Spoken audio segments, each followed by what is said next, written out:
May 24th, 2004, Iowa. A woman is found brutally murdered in an RV parking lot. The most disturbing thing was just the amount of blood. Having that moment to imagine what would have happened in those moments that she had. It was just a very violent, emotional attack. Police suspect her ex-boyfriend, who has just been arrested for the murder of a second victim, Michael Zawodny. This was a suicide mission from the very beginning. He was going to kill two people, and then he was going to kill himself. He's a narcissist. He don't care about anyone but himself. Police look to uncover the motive behind the brutal double murder. He could not walk away. This was his answer. His motive was he just wanted to kill them all. If he couldn't have her, nobody was going to have her. This is the story of Sally Kennedy and Michael Zawodny, their gruesome murders, and how a killer tries to manipulate the court into believing his innocence. He was jealous of her both romantically and I think professionally. Some of these guys do it for control. It's their last grasp at control. They want to be able to ask the questions that they want, and they want to be able to say what they want. And this is the only way they can do it.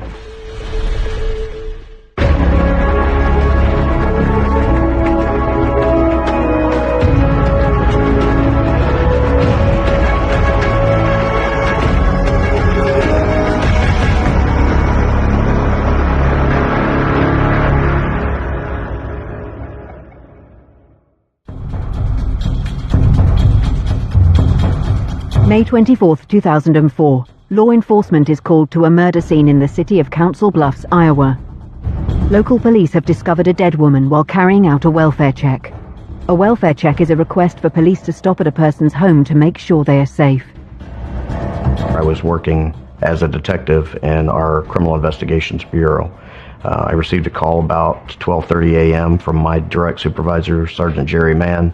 He had advised that there had been a homicide that had been committed at one of our local casinos in the RV parking lot. Bluffs Run Casino was mainly a dog track. So they had live dog racing, stuff like that. So it wasn't uncommon for people that were traveling through to stop over for a night. Her case was somewhat unique in that she had been there for several days to up to a couple of weeks because she was in town for work and she had brought her camper and parked it there. I was told to respond with a few other detectives to go ahead and take control of the crime scene and start the investigation. Police on the scene have information about the likely suspect. I was briefed when I arrived on location that we had had one deceased. I was also briefed that the suspect was already in custody and that he had committed a second homicide across the state line in Nebraska down in Bellevue, which is about 15 minutes away from Council Bluffs. So it was a unique situation in that we already knew who was possibly responsible for our homicide, and we had been advised that he had made statements to that effect, which is the reason why that they went to the camper to do the welfare check in the first place. The victim is identified as 45-year-old Sally Kennedy. Her daughter Sam Kennedy, who requested the welfare check, is speaking with police. They had to get a key from Samantha, but they told her to stay back, and they entered. And if it's such a small, it's 45-foot trailer, which is huge, but as soon as they stepped in, they looked to the right and they saw Sally, and that's when they immediately backed out and did a secure on it and told her that her mom was deceased. It was a very tough time for Samantha. Again, her mother was brutally murdered on the day that she graduated from high school. This is just days after she had lost her father. We did wait a little bit before we sat down with Samantha to give her some time because she had to be suffering from complete shock over the things that had transpired. Forensics arrive and alongside investigators start examining the crime scene. Beginning the processing of the scene, it's an examination and a walkthrough around the trailer. So photographs are taken of the exterior of the trailer. the door to the trailer if there was any damage done on a possible entry or exit. Photographs are taken once inside the trailer to document what the scene looked like on arrival. A video is also taken of the exterior and interior of the trailer, again to depict what is being seen by myself at the arrival of the scene. We take yellow evidence tents or stickers with numbers on them and go through the trailer to mark any possible items of evidence. We choose what we believe is evidence. And so it could be finding a knife, finding bloodstain patterns, finding anything that's broken, we think may be evidence. Any bloodstains that are outside of concentration of where the crime occurred to show that of any travel of somebody through. Any weapons are marked, and it is kind of, as a crime scene or identification technician, it's a bit of a guessing game as to what is evidence and what could be evidence. Immediately upon walking into the camper, you can tell that there had been a disturbance there, a physical disturbance. Things were out of place, strewn across the floor of the camper. To our immediate right was the small bathroom where Miss Kennedy was actually found. There was a large amount of blood. There was broken items. It was pretty easy to tell that there had been quite a violent struggle. Laying right there on the floor, face down in a very large puddle of blood, was Sally. She was obviously deceased. There was blood spatter all up against sort of the walls and the area around the whole bathroom area. She had 22 stabbing and cutting wounds on her, the worst of which was, sort of across her face and also across her throat. The throat wound went all the way to her vertebrae, and so that's obviously was the fatal wound, what killed her. I mean, she also had stab wounds on her torso. I mean, it was a pretty bad scene. The knife that had been used to kill her was just left sitting on the sink in the bathroom right next to the body. Crime scenes all tell a story, you just gotta listen. You could tell exactly what went down in there. It was telling me it was very violent struggle in there. There was the shower door that had been broken off. There was blood splatter on the ceiling, the walls, the toilet area, the sink area. Investigators gather as much evidence as they can at the crime scene. You want to make sure that all the witnesses are being interviewed, that the crime scene is being processed properly. The measurements, the photos, that type of thing, the swabs, the DNA. We found mountains of evidence. We found blood evidence throughout the trailer. We found the weapon that we believed was possibly used in the homicide was still on the location. We found evidence that there had been some sort of search of the trailer after the homicide had occurred, just from the placement of where we found the blood evidence. It seemed pretty obvious that the assailant had injured himself during the assault, because there was blood places that probably shouldn't have been if it was our victim's blood. One of those things was a Bacardi bottle that we found on the bathroom vanity.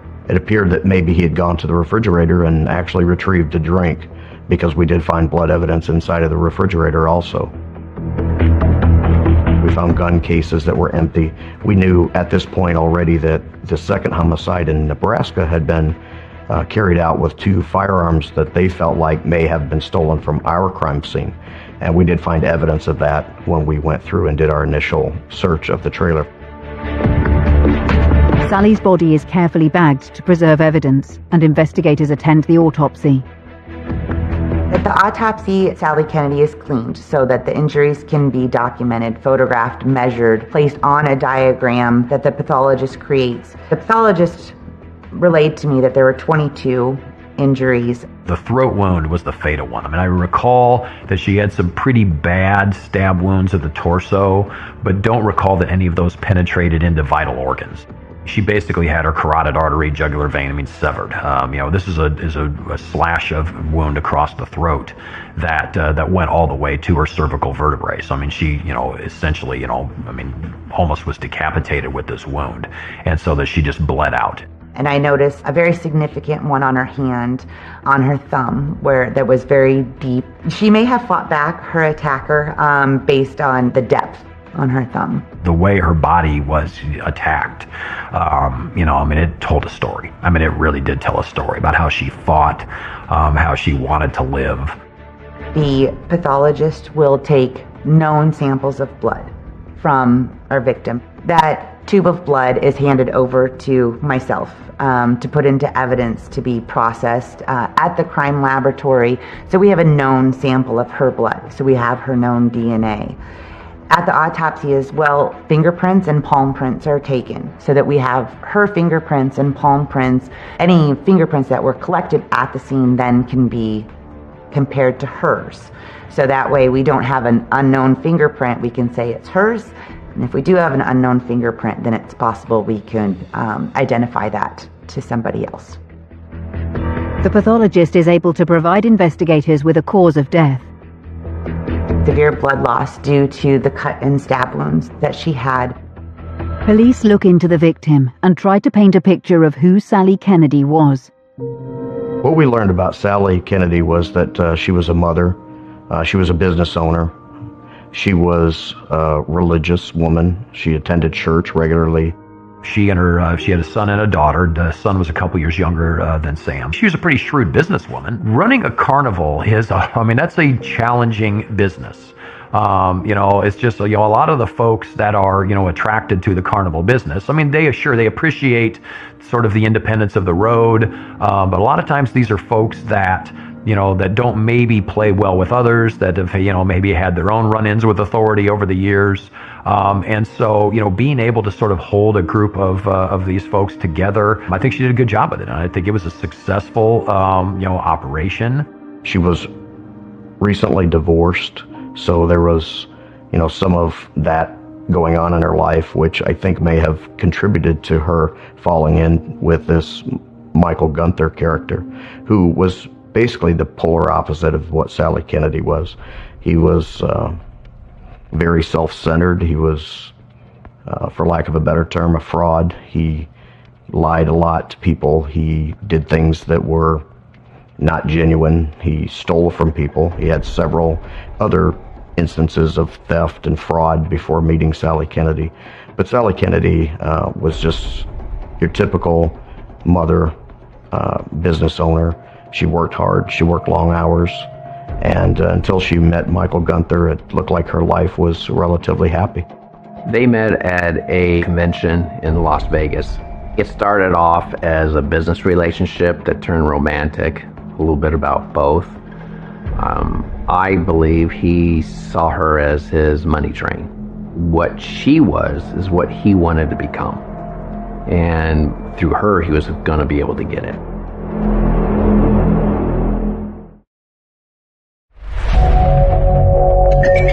May 2004, investigators in Council Bluffs, Iowa, are investigating the ferocious murder of Sally Kennedy, a traveling carnival owner. Her ex-boyfriend, Michael Gunther, is the lead suspect, and detectives are delving into his background and his relationship with Sally, hoping to uncover a motive. He was from the Chicago area, and he was a carnival owner and game owner. He kind of just floated around, and he was a man of opportunity. So if he saw an opportunity to make a buck here or there, he would do that. And there was plenty of instances again of him being involved in fraud and theft and intimidation, which we found that over and over when we spoke with people about his demeanor and his inability to get along with just about anyone. He was, for lack of a better term, a big bully. And I think he spent the majority of his adult life bullying people and looking for opportunities to prey on any situation that he thought would benefit him personally. And at some point met Sally Kennedy in Las Vegas. And at that point, they joined forces, and I think in the second year of them being together, then he brought his games into the carnival.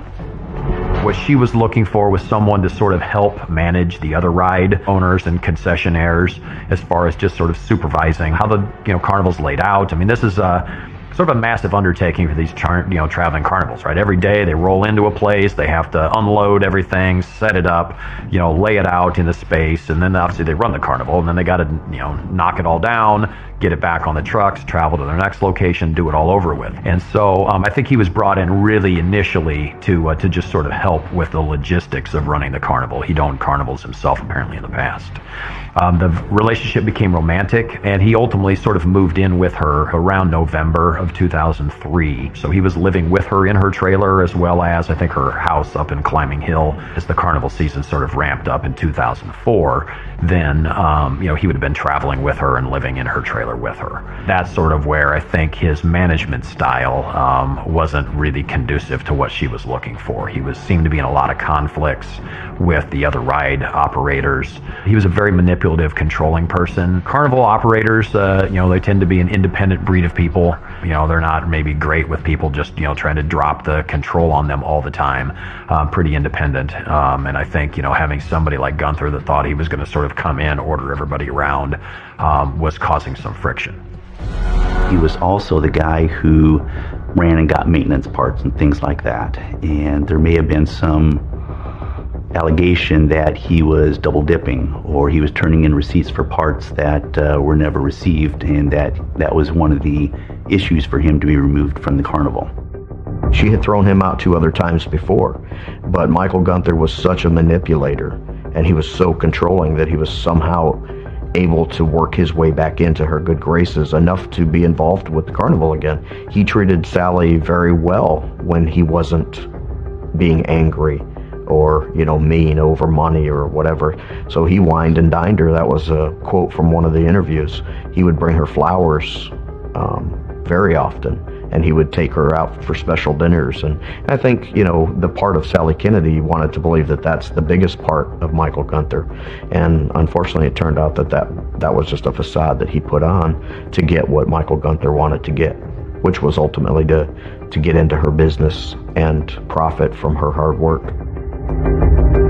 I don't think he had much character, I'll be honest. I think he was a leech. He was just there to leech on to Sally, to try to take over her business eventually. He had dreams of doing that. I don't think he was much of a man without having someone to leech upon, and that's why when he was getting kicked off the money train, normal folks would move on, but for him, like a leech, he'll die if he gets taken off. Police in neighbouring Sarpy County have Michael Gunther in custody. He has been charged with the killing of Michael Zawodny. A fellow carnival worker, John Hanna, witnessed the murder. Mr. Hanna was working the carnival. He knew both parties. John Hanna initially saw Mr. Gunther come onto the midway and approach Mr. Zawodny, and they then began to walk behind the games. And knowing the history between the two of not having a very good relationship, I think he was a little concerned. So he followed them. He walked around behind the games, and he saw Mr. Gunther there with Mr. Zawodny, and he also saw Mr. Gunther raise a gun and shoot Mr. Zawodny. Another worker also gives Sarpy police information. Chris was working that evening as well, and he was the mechanic for the carnival. And he had seen Mr. Gunther come in, and he was talking to one of his guys. And Chris went to talk to him to see about a certain device he was supposed to repair, and he was given some instruction, and then Gunther walked away. He didn't seem to notice anything unusual about him. Not too long after that, he heard about 6 gunshots. He was still on the Midway area. And he ran up around there, and then he saw the remainder of the shots. He saw Gunther fire out the rest of the rounds. Mr. Gunther looked at Chris and said, "This is the that's been Sally." And then he turned and he put another 4 or 5 rounds into Mr. Zawodny's body in a head and neck area. And the gun locked back. That was the .22 caliber Ruger. It locked back as it was out of ammunition, and so Chris could tell that there was no more ammunition in it, and he was screaming at him, "What are you doing? Put it down, you're out of," because he had the gun to his head. Mr. Gunther had the firearm to his head, could tell that there was no ammunition in it, so he's screaming at him, What are you doing? Put it down. And whether he was intending to do anything with that or whether that was for show, I don't really know.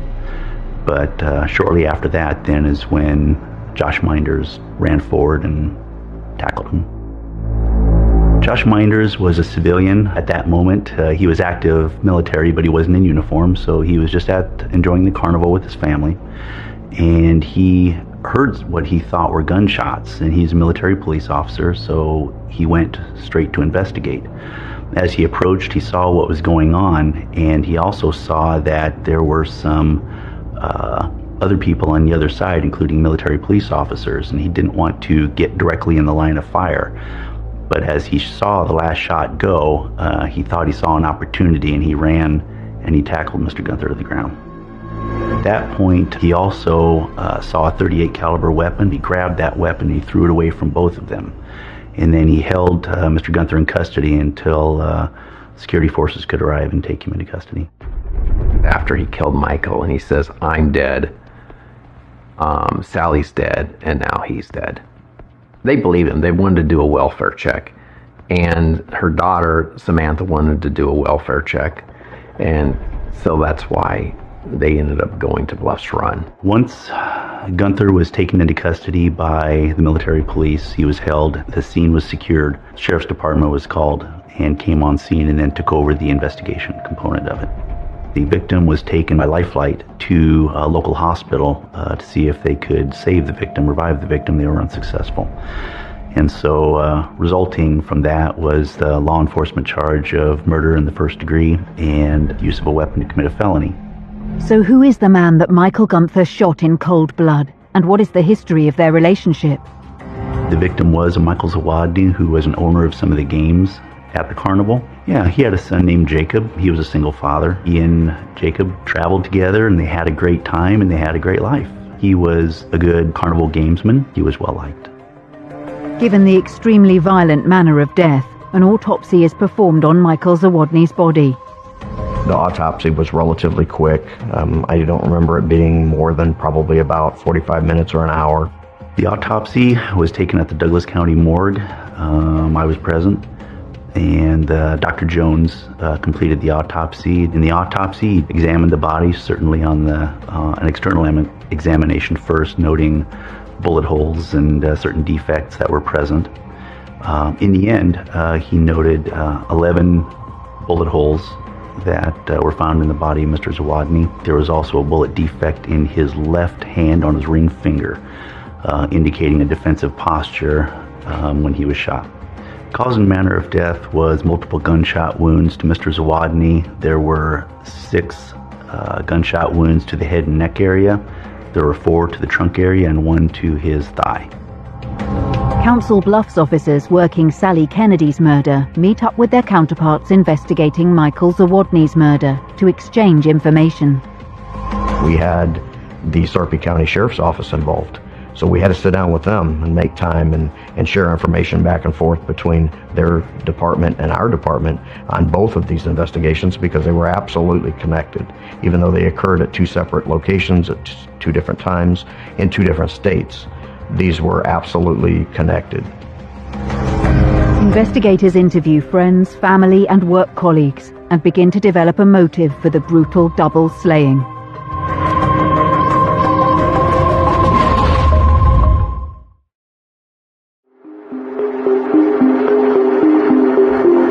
May 2004, police teams in Council Bluffs, Iowa and Sarpy County, Nebraska are investigating the brutal double murders of Sally Kennedy and Michael Zawadny. Their suspected killer, Michael Gunther, is in custody and investigators are piecing together the events leading up to their deaths. This sort of all culminates May 20th. Sally decided that she was cutting ties with him romantically. I think she had concluded that this just wasn't going to be a long-term thing. In Gunther's mind, this was going to be, I think he thought this was a permanent relationship. And of course, that's what he wanted. I mean, it didn't sound like maybe financially he had a lot going on. Sally, her carnival's doing quite well. And so I think he sort of maybe thought this was his meal ticket. She sort of tells him on May 20th that the romantic relationship is over. And she also, basically demotes him. I think just basically took away his supervisory role. He just wasn't handling conflict with the other people that were, working with the carnival well. And so, he was at that time, I think, still going to be welcome to have his ride, travel along with the carnival.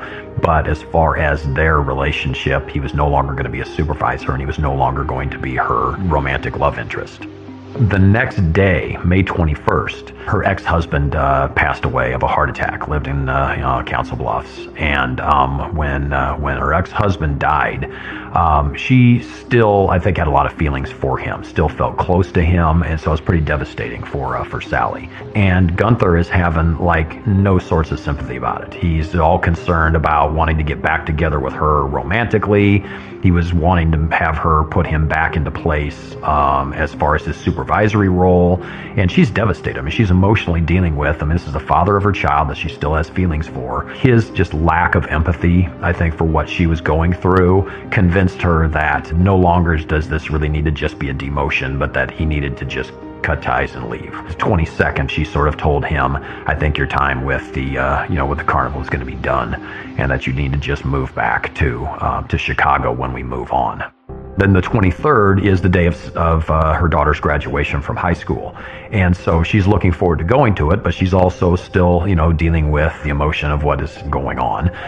For some reason, she invites Gunther to accompany her to her daughter's high school graduation ceremony. They go to the graduation ceremony. They headed over to Omaha, Nebraska, and had lunch, and then sort of went their separate ways. And her daughter had said that Sally seemed happy during the meal, and that Gunther was agitated. Sam, I don't think, had really ever liked Mike Gunther anyway in his relationship with her mom. But, they sort of went their separate ways. And so she knew that Sally had sort of given him his marching orders, and that he had a few items that were still left, I think, in the trailer. There was a drawer where he had some clothes. And so knew that there was at some point some time where he had to come and sort of collect the rest of his things. Then he'd head back to the carnival. And I think the understanding was that, on the 24th, when the carnival was loading up, that he'd be loading up and moving on. By this point, Michael Gunther's anger is silently building to dangerous levels. He was seething all day long. I think he had been seething for days about this. I think that the decision to demote him and, sort of cut ties romantically with him, that hurt. He's a controller, he's a manipulator, and the fact that he still has access to Sally, I think in his mind, he always felt like, I'll be able to manipulate my way back in, right? When the day before, she tells him, we're done. You're going to be leaving now. I think that began a slow burn in him that continued throughout that day. A little of the jealousy of her ex-husband as well is in play here, because she's pretty emotionally upset, by somebody. And if Gunther and Sally were truly soulmates, why is she so upset at the death of her ex-husband, who she still, really loves? And so I think his thought of, how dare she get rid of me in favor of these other men, and whether that's romantically or professionally or however, I think he just was in the middle of a slow burn. And he knew that his last opportunity to see Sally was going to be when he's getting his stuff. There was some attempt at reconciliation by him that it was rebuffed, that she's like, nope, this isn't going to happen, this is for real, and you need to, collect your things, and he wasn't going to take it. Investigators have been interviewing Michael Gunther, but he keeps claiming complete loss of memory. I thought he was just being dishonest. I did not think that he had blacked out for 3 days. He even did a television interview where he completely contradicted that and basically admitted that he had killed both Sally Kennedy and Michael Zawodny. These are the kind of tricks that untruthful people will use when they're trying to avoid the justice system. So it wasn't that surprising that he would use some sort of defense like that. There was really no defense for what he had done. I mean, he was looking at the potential of basically 2 life sentences or even possibly a death sentence in the state of Nebraska. Michael Gunther is charged with the murders and first goes to trial in Nebraska for the murder of Michael Zawodny. His defense is shocked when he decides to represent himself. I've handled pro se cases, where the defendants decide to represent themselves. That almost always is a horrible choice. everyone has a constitutional right to the effective assistance of counsel. Everyone also has the constitutional right to represent themselves. It puts the defense lawyers in a bad position. They kind of just have to sit back and let the guy do what he wants, but yet they don't step in unless they're needed. So they almost feel like their hands are tied behind their back and just watching this guy on a slowly sinking ship. I think some of these guys do it for control. It's their last grasp at control. They want to be able to try to control those witnesses. They want to be able to ask the questions that they want. And they want to be able to say what they want. Michael Gunther's behavior in court escalates as he attempts to control the court. Stood up and asked for the death penalty in his pickle suit. The pickle suit is, like a poncho type item. It's made of quilted fabric, ripstop fabric, and it fits on the defendant, but it's a sleeveless poncho style thing. And it's meant for people who are suicidal or at special risk. Wouldn't change out of that suit and get into a nice civilian suit that he was offered. And he stood up, had an argument basically with the judge about the ability of the jury to give him the death penalty, and then stood up, gave his own opening, and asked for it anyway. Things didn't go as planned, as he had planned. He didn't think he was going to get that far. So he's just thinking of a way out. What can I do to disrupt these proceedings as much as possible to shake things up? I think that was his mindset, and that's why he did that. I thought he was putting on a show. I thought he was gaming it. I thought he was trying to manipulate the circumstances and, again, either go for some sort of temporary insanity or some competency issue to try to derail the trial. Gunther's claims go unheard, and the jury deliberate and return with their verdict. I'm always a little nervous when something goes to the jury. You never know what's going to happen. You don't know what they would have thought about him. It just takes one to say no, and we got to start all over. But I was very confident in our evidence, and in our presentation, and the fact that the jury understood. I took it as a good sign that they came back very quickly, and it was guilty on all counts. After his trial in Nebraska for the murder of Michael Zawodny, Gunther is extradited to Iowa to face trial for the murder of Sally Kennedy. We'd had some folks ask us, like, why? Why are you bringing him over? He's already looking at life plus 50 in Nebraska. Why would you, are you wasting the taxpayers' dollars by bringing him over to face trial? There wasn't a hard choice for us at all. I mean, Sally still deserves justice on her case. She got murdered. She's really the genesis of this, and I really felt like she deserved certainly the respect of us handling this case and doing what we could to bring justice for her. But also, I've seen plenty of cases that don't survive on appeal. I mean, I know what's gone down in Nebraska, right? Right at the eve of trial, he's trying the case in a green foam suicide prevention suit where he's fired his attorneys and he's asking for the death penalty. What if Court of Appeals in Nebraska decides he didn't get a fair trial and they overturn his conviction, right? So I really felt like we had sort of a duty to get some insurance on him as well. And so that's why we decided that we were going to go forward with this case and have a trial of our own.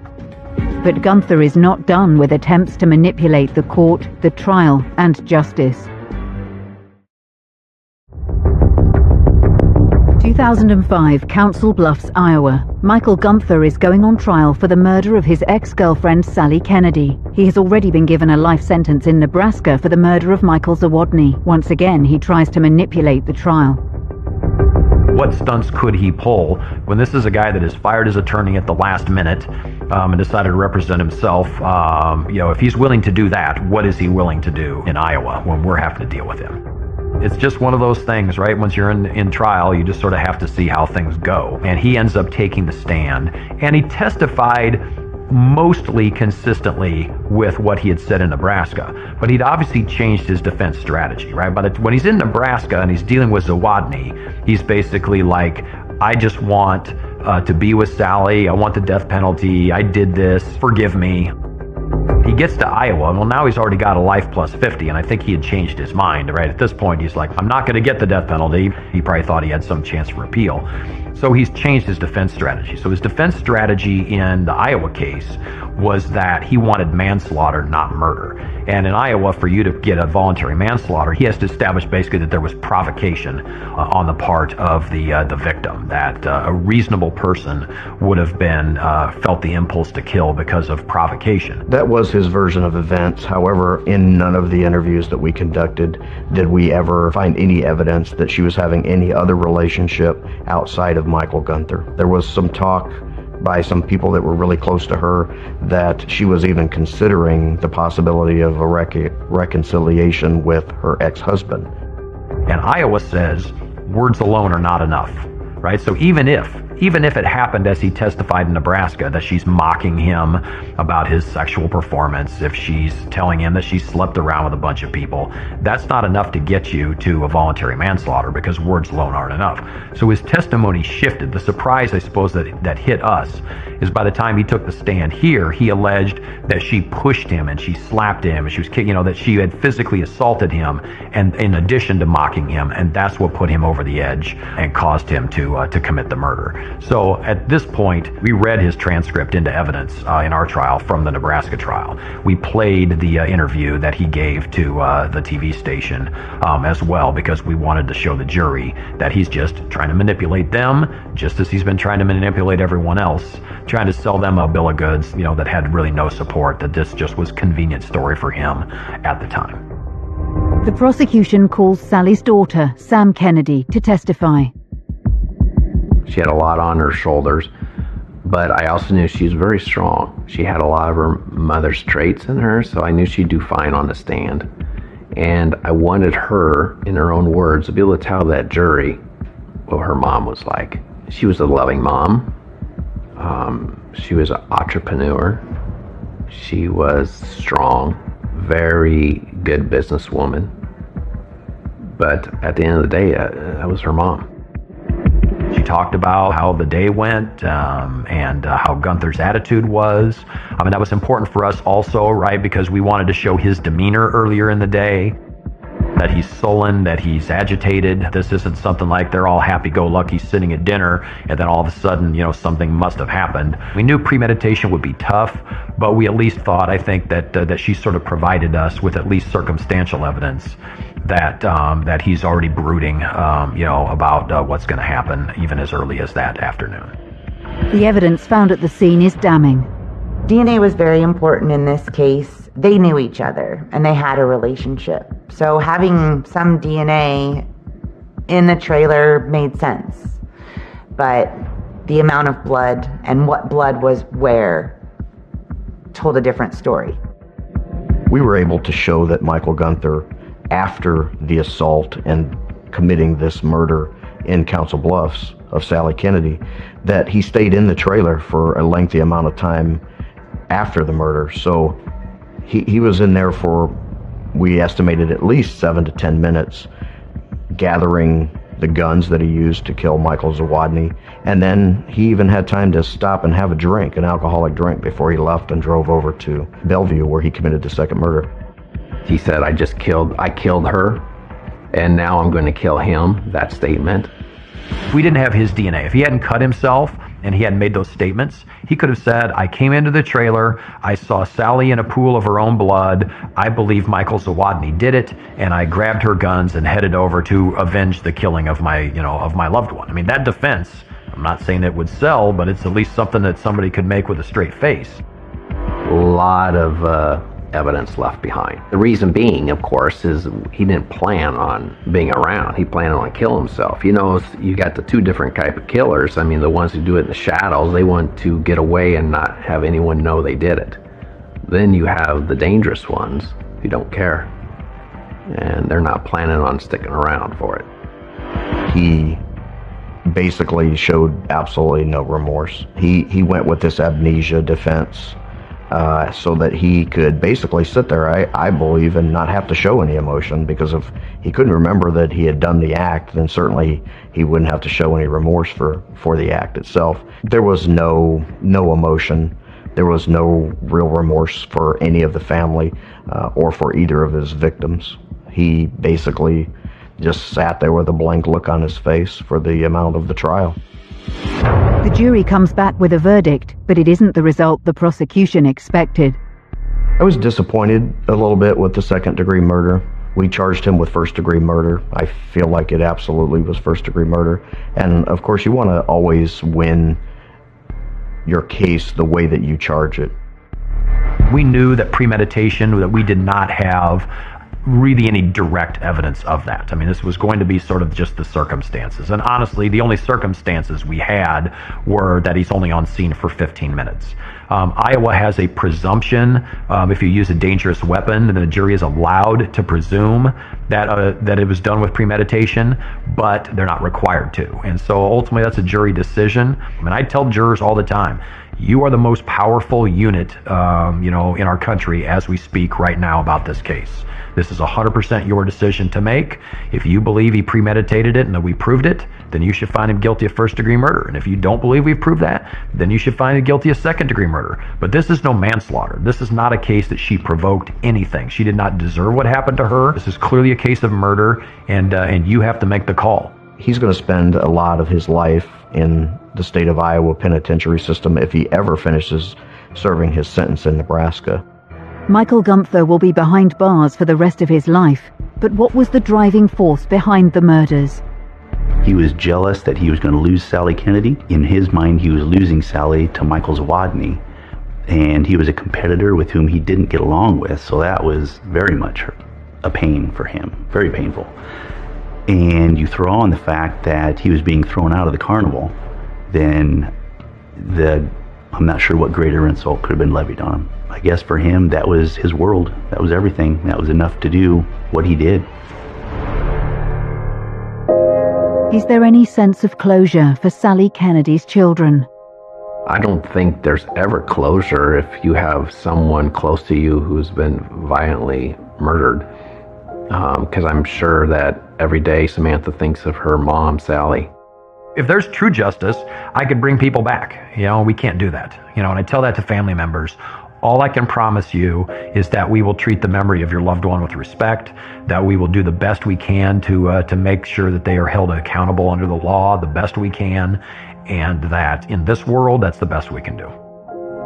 There's always a hole, right? There's always going to be a hole in people's lives. You lose a loved one. Sam, I'm sure, is still dealing with grief from the loss of her father with a heart attack. So, it doesn't even have to be a horrifically violent death. I think to still have those be a problem. But, we hear that, it's sort of cliche, time heals all wounds. I don't know if it heals it. We build up scar tissue, right? We're able to deal with it, better. I think it becomes a dull pain and not such a sharp pain. I don't know that there really is ever closure. I know in states that have capital punishment, they've interviewed victims' families afterwards, and they may feel satisfied, when an execution is complete, but I don't know that they ever even really feel closure in that circumstance. It's just, she should not have died the way she did.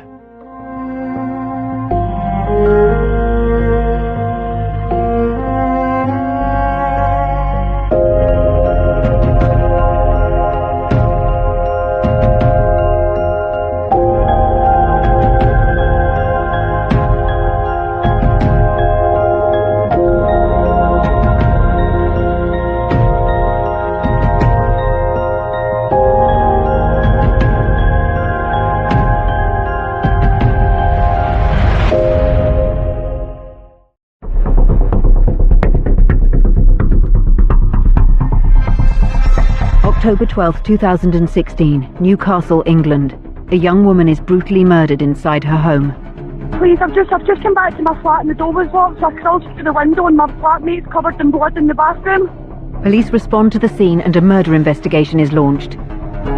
It becomes apparent that the victim has previously been in contact with the police. You could hear in that call the sheer terror in her voice. It says at the bottom he won't contact me, this will be the last I hear from him, but he's said that a lot of times and he never does seem to stop. Police immediately identify the victim's ex-boyfriend as someone they would like to interview. Every case of murder is terrible, but this is one that will live with me for my entire life. I've never encountered a case with a defendant so callous and manipulative. He basically just would not accept that the relationship was over. If he couldn't have her, nobody could. This is the heart-rending story of Alice Ruggles, how her killer's escalating behaviour should have raised red flags, and how tragically her death could have been avoided. I don't think I've ever encountered a case when there were so many missed opportunities to stop him killing Alice and for Alice to be protected. This is the worst stalking case that I have come across. There's this horrible pause where it dawns on her that he's not going to be arrested.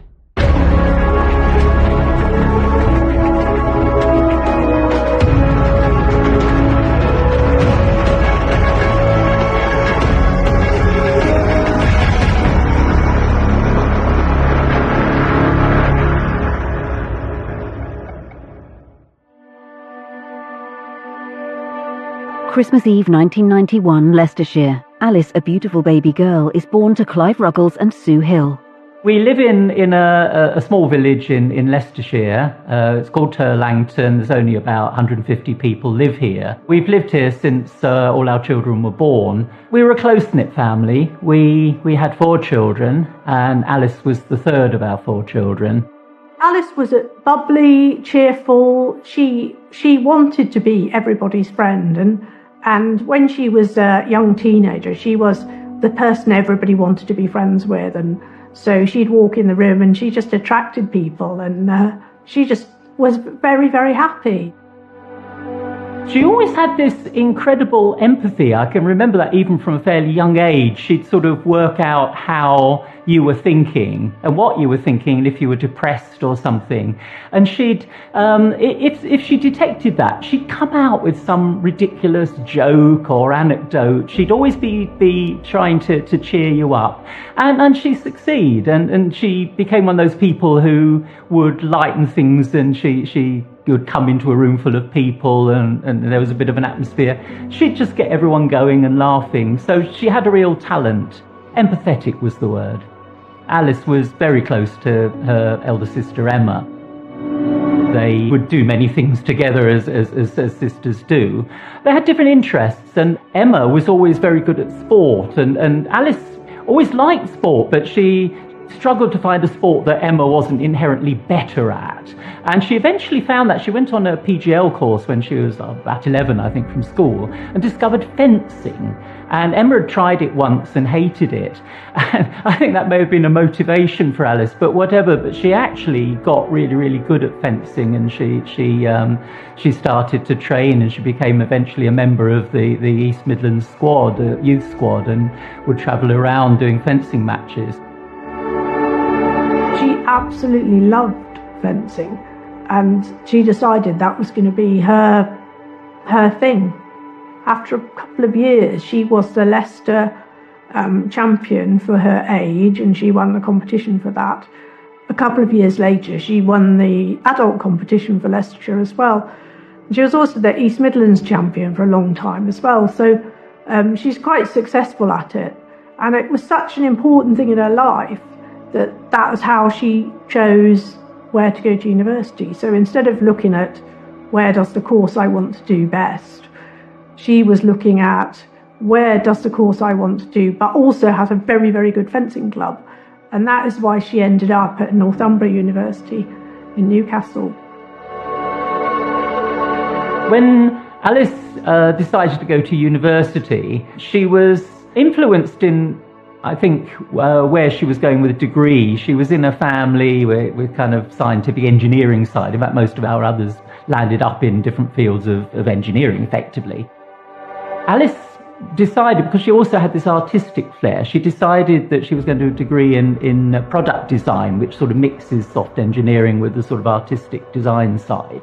But once she got to Newcastle, she discovered that she loved the place. And so she did her 4 years of her degree there. But when she finished, she decided that Newcastle was somewhere she wanted to stay. She then got a job with Sky working on the telephone. So her job was to pick up the phone and and try and persuade you that actually you didn't want to cancel your subscription. You actually wanted to subscribe to Sky Sports and Movies Plus or all the other things that you needed to do. And she did enjoy that job too, because overall Alice was a people person. She loved talking to people and getting to know them and being with them. Alice was very happy. It was interesting because she liked to be in a relationship with someone, and when she was working at Sky, she wasn't in a relationship with anyone, but she was totally happy with how she was, and that was a really good sign that the job was right for her, because it didn't matter that she wasn't in a relationship. It just meant that she could get on with life. You know, at one point we're sort of seeing it that she's at the absolute peak of her life because everything's going well. She's really happy, her job's going well, she's got a lovely flat, she's sharing with some people she likes, she's got so many friends that she just was really happy. She always loved the idea of travelling, and she got the opportunity in 2015. A friend of hers, Jen, was planning a trip to Sri Lanka, so she spent these 2 weeks in Sri Lanka with Jen. And she absolutely loved it, and they had a lovely time. And of course, being of their age and generation, they were sharing pictures and other things on social media. Now, Jen had a friend at university who still followed her on social media, and his name was Truman Dillon. But he messaged Jen to say, "Oh, I've seen your friend, and could you put her in touch with me?" He was looking at the Facebook photographs that Jen posted on the holiday, and he messaged her and said that the girl she was with was the most naturally beautiful person he'd seen, and could they introduce them? And at the time, Dillon was a serving soldier, and he was actually in Afghanistan on a non-combat role. I thought that this was someone Alice had met and was actually seeing quite a lot of, but in fact, Alice hadn't met him. And this happened in October, where they started talking on Facebook, and they got on really well and chatted a lot. And he was obviously quite lonely because he was a soldier serving abroad, and so it was nice for him to chat to Alice. When Alice came home for Christmas that year, we got the impression that he was a boyfriend, the way she talked about him. What we didn't realise, that she'd never actually ever met him. Alice and Dillon's relationship accelerates quickly, and there are troubling signs. The relationship is becoming very intense very quickly, bearing in mind they've never physically met in person. It wasn't until January that they actually met face to face, and yet by December, Alice had changed her Facebook status from being single to being in a relationship.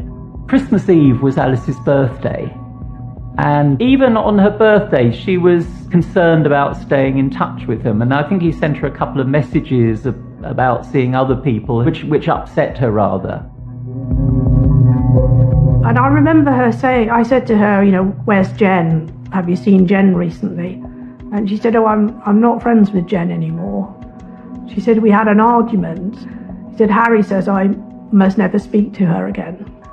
And that rang a massive alarm bell for me, that, you know, that's not right at all, that someone should tell you who you can be friends with.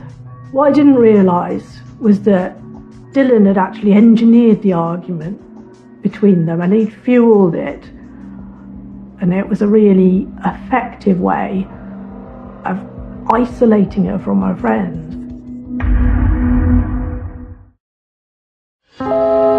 January 2016, Newcastle, England. Online daters Alice Ruggles and Truman Dillon meet for the first time in their 3-month relationship. Dillon is on leave from his army tour in Afghanistan. He came down to Newcastle and stayed with Alice for a week, and she said they had an absolutely wonderful time, and that he was lovely, and he took her out, and he was very gentlemanly, and he paid for things. And then they had a week in Edinburgh, and they had a lovely time there as well. They saw all the sights of Edinburgh, where Alice had never been before, and it was a lovely time. Certainly after they'd spent those 2 weeks together in January, I think she was besotted with him. Alice rang me at that time and said, "Mum, he's just amazing. I actually think he is the one." When Dylan finishes his tour in Afghanistan a few months later, Alice brings him to meet her parents. We first met him together with Alice. It was on the May Bank holiday weekend. You know, he was a personable enough lad. Truman had been brought up in India. He was of a Sikh background. He was an only child. He talked about there being servants to the family, so they're obviously reasonably affluent. But he also talked about how spoiled he was.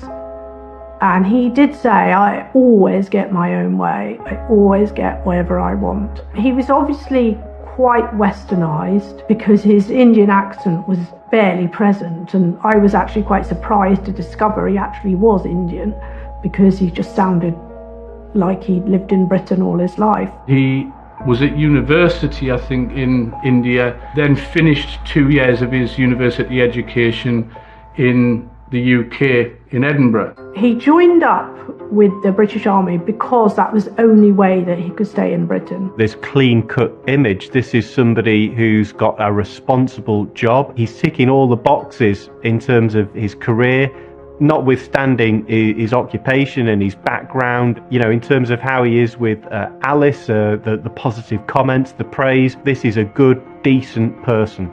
I remember when he left the house that we both said to each other, what do you think then? And Clive said, yeah, he was just trying to say what he wanted us to hear.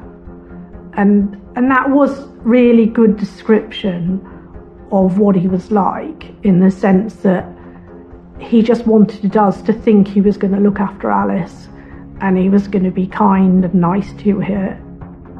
That first weekend, everything was fine, but they came down again for the second bank holiday weekend.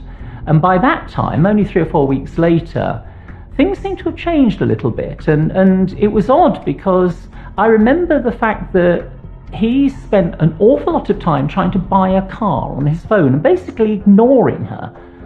And she was visibly upset by that. That I suppose was the first sign that there's something not quite right here, because he wasn't giving her the attention that you'd think he would, especially in front of her parents. He just seemed to be kind of absorbed in his own thing. As the relationship continues, Dylan's behaviour becomes more cruel.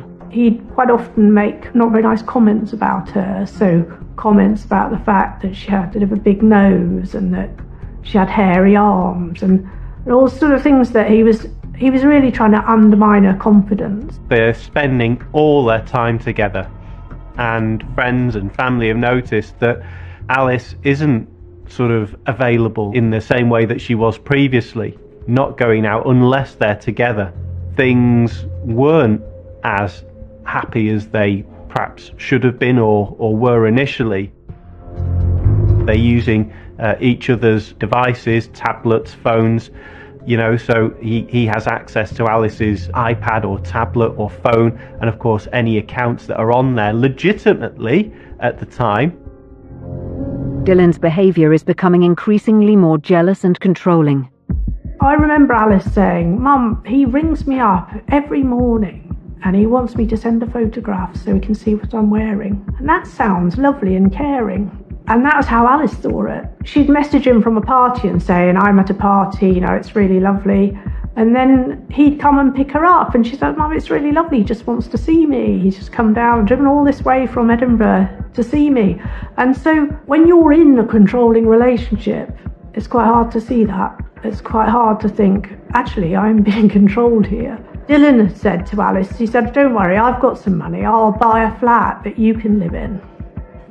And this was another worry for me, because in my mind, they'd only just started this relationship, and there's something wrong with someone saying, I'm going to buy a flat for you to live in. It just didn't sound right at all. But fortunately, Alice found somewhere to live with a friend from work, and so she didn't end up living in his flat under his control. A good way to describe his behaviour is one of possession. And of course, you don't possess people, you possess objects. And when we start to see those signs that somebody is becoming dehumanised, I own you, you are a possession, you are chattel. It starts to open up those ideas about power control, ownership. We start to see this bind being created in a relationship where people's vulnerabilities, their niceness, their good nature is sort of used against them in the most abhorrent way. And we start to see those signs, changes in Alice's behaviour, arguing with her friends, falling out, losing weight, not being this happy person that she previously was. Something is going wrong here. It's difficult as our family because when we look at Alice, we don't see someone who's controlled. We see a really strong, independent, lovely, bubbly person. How can that person have been controlled? And it's really hard to accept that that might have happened to her. It's hard to conceive how affected someone must feel in that situation. I mean, every moment of your life, in every different way, this other person either knows where you are, who you're with, or they might know. I mean, this is now controlling your entire life, and that's how it was for Alice. 24-year-old Alice Ruggles is in a relationship with Treman Dillon. The couple visit Alice's family in Cornwall, and Alice reveals that Dillon has been keeping secrets. The family have a history, long-standing tradition of going on holiday, I think, to Cornwall. Alice had decided she'd had enough of him before that holiday started. And the reason is that Alice had a message on Facebook from somebody who she didn't know, who said, "There's something about your boyfriend you need to know, and that he's been on Tinder and he's looking for other girls, and he found me and he wanted to go in a relationship with me. So I looked at his Facebook and I found that he was in a relationship with you, and you need to know that that's what he's doing." She had found out that he was speaking to other girls using dating apps and Facebook because somebody contacted Alice. By the way, I've seen that you're in a relationship with this person, and FYI, he's been contacting me. And Alice tackled him about it, and he first of all denied it completely, and then he said, oh, somebody else had set up a fake account. His story had changed again, and he knew exactly who it was, and he'd done it because he didn't like Alice and he wanted to cause a rift between him and Alice. And I remember Alice saying, I don't think he actually knows what the truth is, Mum. I don't think he even knows what the concept of truth is. He just says whatever he thinks you want to hear at that point. Alice did end the relationship. That was the line that was crossed, if you like. But this wasn't a clean, amicable break. This was anything but. He basically just would not accept that the relationship was over. He basically messaged her all the time. So her phone would be buzzing and then buzzing again and then buzzing again. It was relentless. It was constant. Dillon at this point has been rejected. And to somebody like him, a narcissist, rejection is hugely insulting. Dillon is stalking Alice online, and given his knowledge of her conversations, she believes he's hacking her social media. He did pretty much had unfettered access to her Facebook. I think he also had access to WhatsApp through the web-based service as well. So he's privy to who Alice is communicating with. He's privy to conversations between Alice and her mum Sue via WhatsApp. And of course they're discussing things, her thoughts, her feelings, and also her other online activity. Who is she looking at on Facebook? Who's she communicating with? And actually she is speaking to another male on Facebook. Alice had been starting a new relationship with a man called Mike, who was a colleague of her sister's. And almost instantly, Dillon found out about this, and Alice had told nobody about it.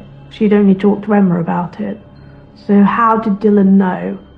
He says, I know you belong to another man now. So it's a very clear sign that he has dehumanized Alice. Mike knows everything. Alice, has explained the situation, and when Dillon contacts him saying that Alice is cheating on him, it tells you something very clear about what he thinks. This is far from over. Alice's new relationship is another trigger, and Dylan's behaviour escalates again. It was Emma, more than any of us, who began to think of this as stalking. We didn't know about the level of danger that was involved in this. We, like Alice, assumed that at some point he would just give up and move on and go away. As soon as the control within the relationship is broken because the relationship is ended, then the perpetrator needs to exert that control in other ways. It's a trigger that actually makes the need for control worse. And of course then the stalking is an attempt to regain that control. Alice has never been in a situation like this before. She tries to be reasonable. She tries to be nice, to let somebody down gently, to appease them. But that isn't working. Dylan had in his possession intimate photographs of Alice and used these as a way to threaten her. This is to coerce her, to blackmail her, if you like, back into a relationship. If you don't get back with me, I will publish these images. All your friends and family will see the type of person you are. Now, for Alice, who's got loads of friends on social media, for private images like that to be published would have been devastating. Dylan's sinister behaviour continues when he deliberately scares Alice when she is home alone. On the 30th of September, Alice is having a night in. She's not going out with her friends. She gets a weird phone call from him telling her that he's in the garden. And Alice said, "What, my garden?" And he said, no, some gardens in Edinburgh that they'd visited. And Alice thought that was really strange. And then a little bit later, the doorbell rang. And when she went to look, there was nobody there. And that kept happening. And she was really, really unnerved at this point. And she's been quite anxious about locking the flat, making sure all the windows are shut for quite a long time because of the way he's been behaving. Eventually, she goes to bed, and when she goes to bed, she hears this knocking on the window. And so she opens the curtains, and he's standing there having put some flowers and chocolates on the windowsill, and he's stepping back from the window. During that journey home, he leaves a message for Alice, which is to a phone, a voicemail, in which he says he just wants to prove to her that he won't harm her, and he repeats about 5 times an assertion that he doesn't want to kill Alice. They were very strange messages, in fact, because she'd never been saying to him, to his face, "I think you're going to kill me or hurt me." So why did he keep saying this to her? And actually, the way we advanced that as a theory was that he was basically saying to her, "These are the things I am going to do to you." You know, he was expressing there what he was thinking, that he was going to hurt her, that he was going to kill her, and that he knew that she would be frightened of that. Petrified, Alice phones the police and explains what's been happening. Good evening, Northumbria Police. How can I help you? Hi there. I just need a bit of advice, really, more than anything. So I split up with my boyfriend about 3 months ago.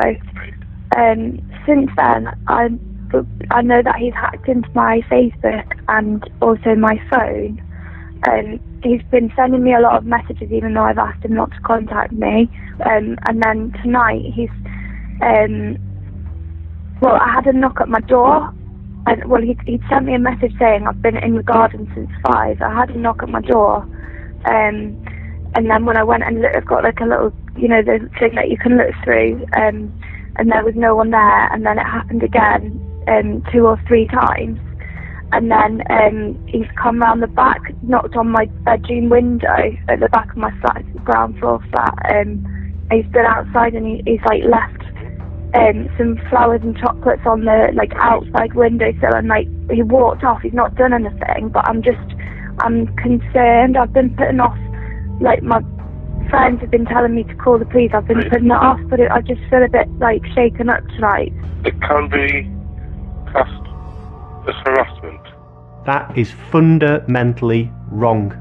At that first opportunity, which may be the only opportunity for us, the police, to get this right, we potentially have set that case on a course towards catastrophe. For the director of the police now, and we can issue them with a PIN notice, which means if he ever comes near you again or contacts you again, he'll be arrested.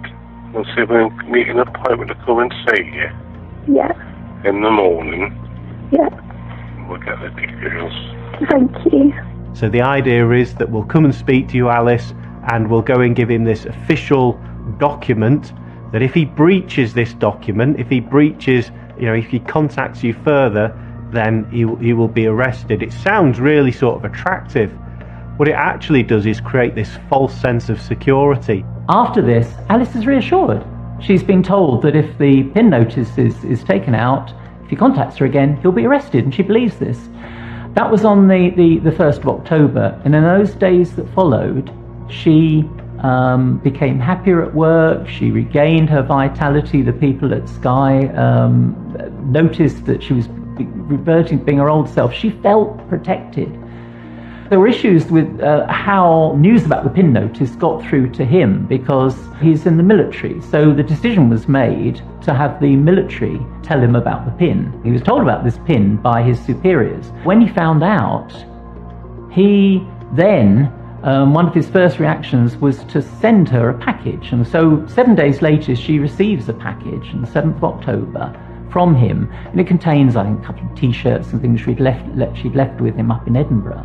It says in the letter to the company, I'm sending you all these things because I've found out that you've gone to the police. He's obviously, you can read between the lines of the letter, he's obviously angry about that. As Dylan has broken the conditions of the PIN, an official document that forbids Dylan from contacting her, Alice Ruggles calls the police again. Hi there. I've been in touch with the police. Somebody's been issued with a PIN so that they can't contact me. However, I've had a letter off them. What was the content of the letter? Was he...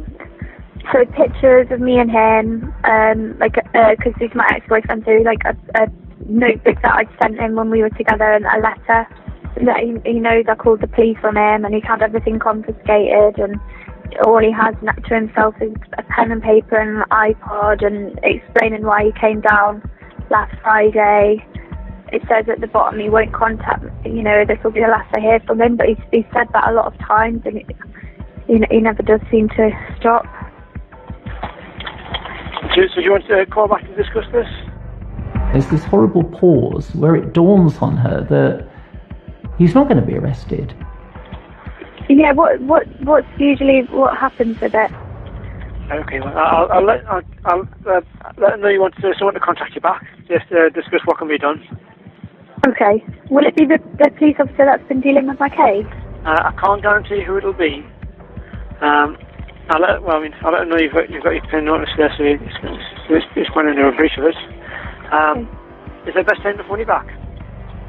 Any time really will be fine. All right, thank you. Yeah, thanks, bye. Thanks, bye. And we don't have a phone call of the callback she eventually received because it was them then calling her. And it was a lady now on the phone, basically at some point said to her, well, what do you expect us to do about it? Arrest him? At that point, it's almost you hear the moment when she suddenly realised she's not being protected. By this stage, Alice is truly frightened of Dylan.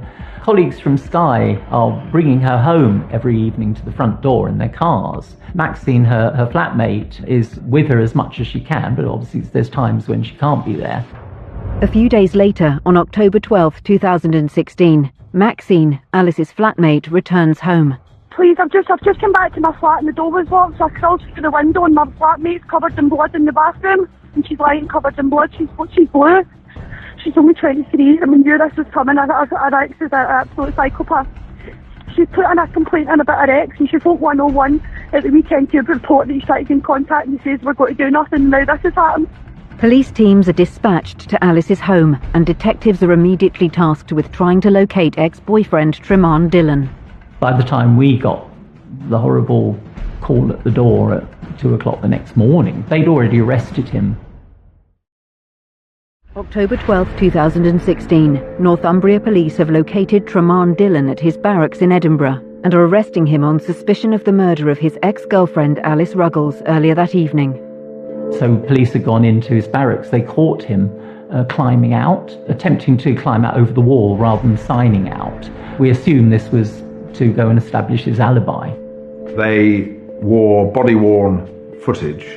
That body-worn footage showed that he had scratch marks on his face and on his chest, and that those were fresh and recent scratch marks. The footage revealed the police recovering his clothing, outer and underclothing, one item at a time, making sure that it wasn't contaminated.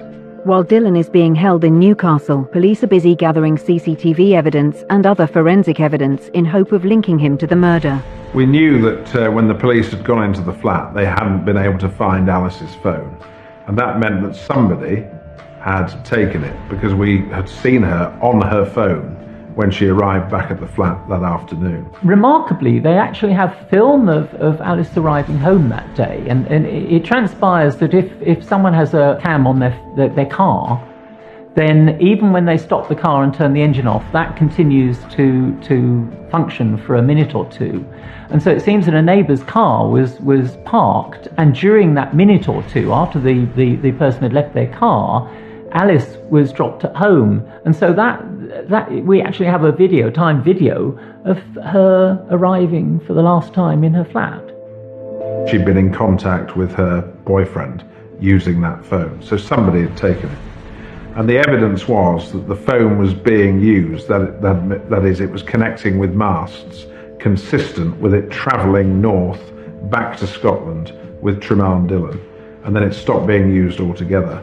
But it stopped being used altogether after Alice was dead, after her body had been discovered. So we knew that that phone was with Tremaine Dillon. And that was a really important piece of evidence, because if he was telling the truth, and that he had been caught up in this tragic accident in which Alice had died, why was he stealing her phone? Why was he taking it with him back to Scotland? And why was he trying to use it? What it revealed was that he was still obsessed with who she'd been contacting, who she'd been messaging, and he was wanting to go through her phone and interrogate it. They picked up on various CCTV cameras that are around the place, pictures of his car coming into Newcastle, driving up her road, and that's how they know that he'd arrived there and was waiting for her. The evidence soon became clear once they got all this from the CCTV. Without a doubt that he'd been there, he'd driven to her road, and later after it happened, he'd driven out of Newcastle, and with the pinging of her phone on the way out of Newcastle, it's absolutely irrefutable.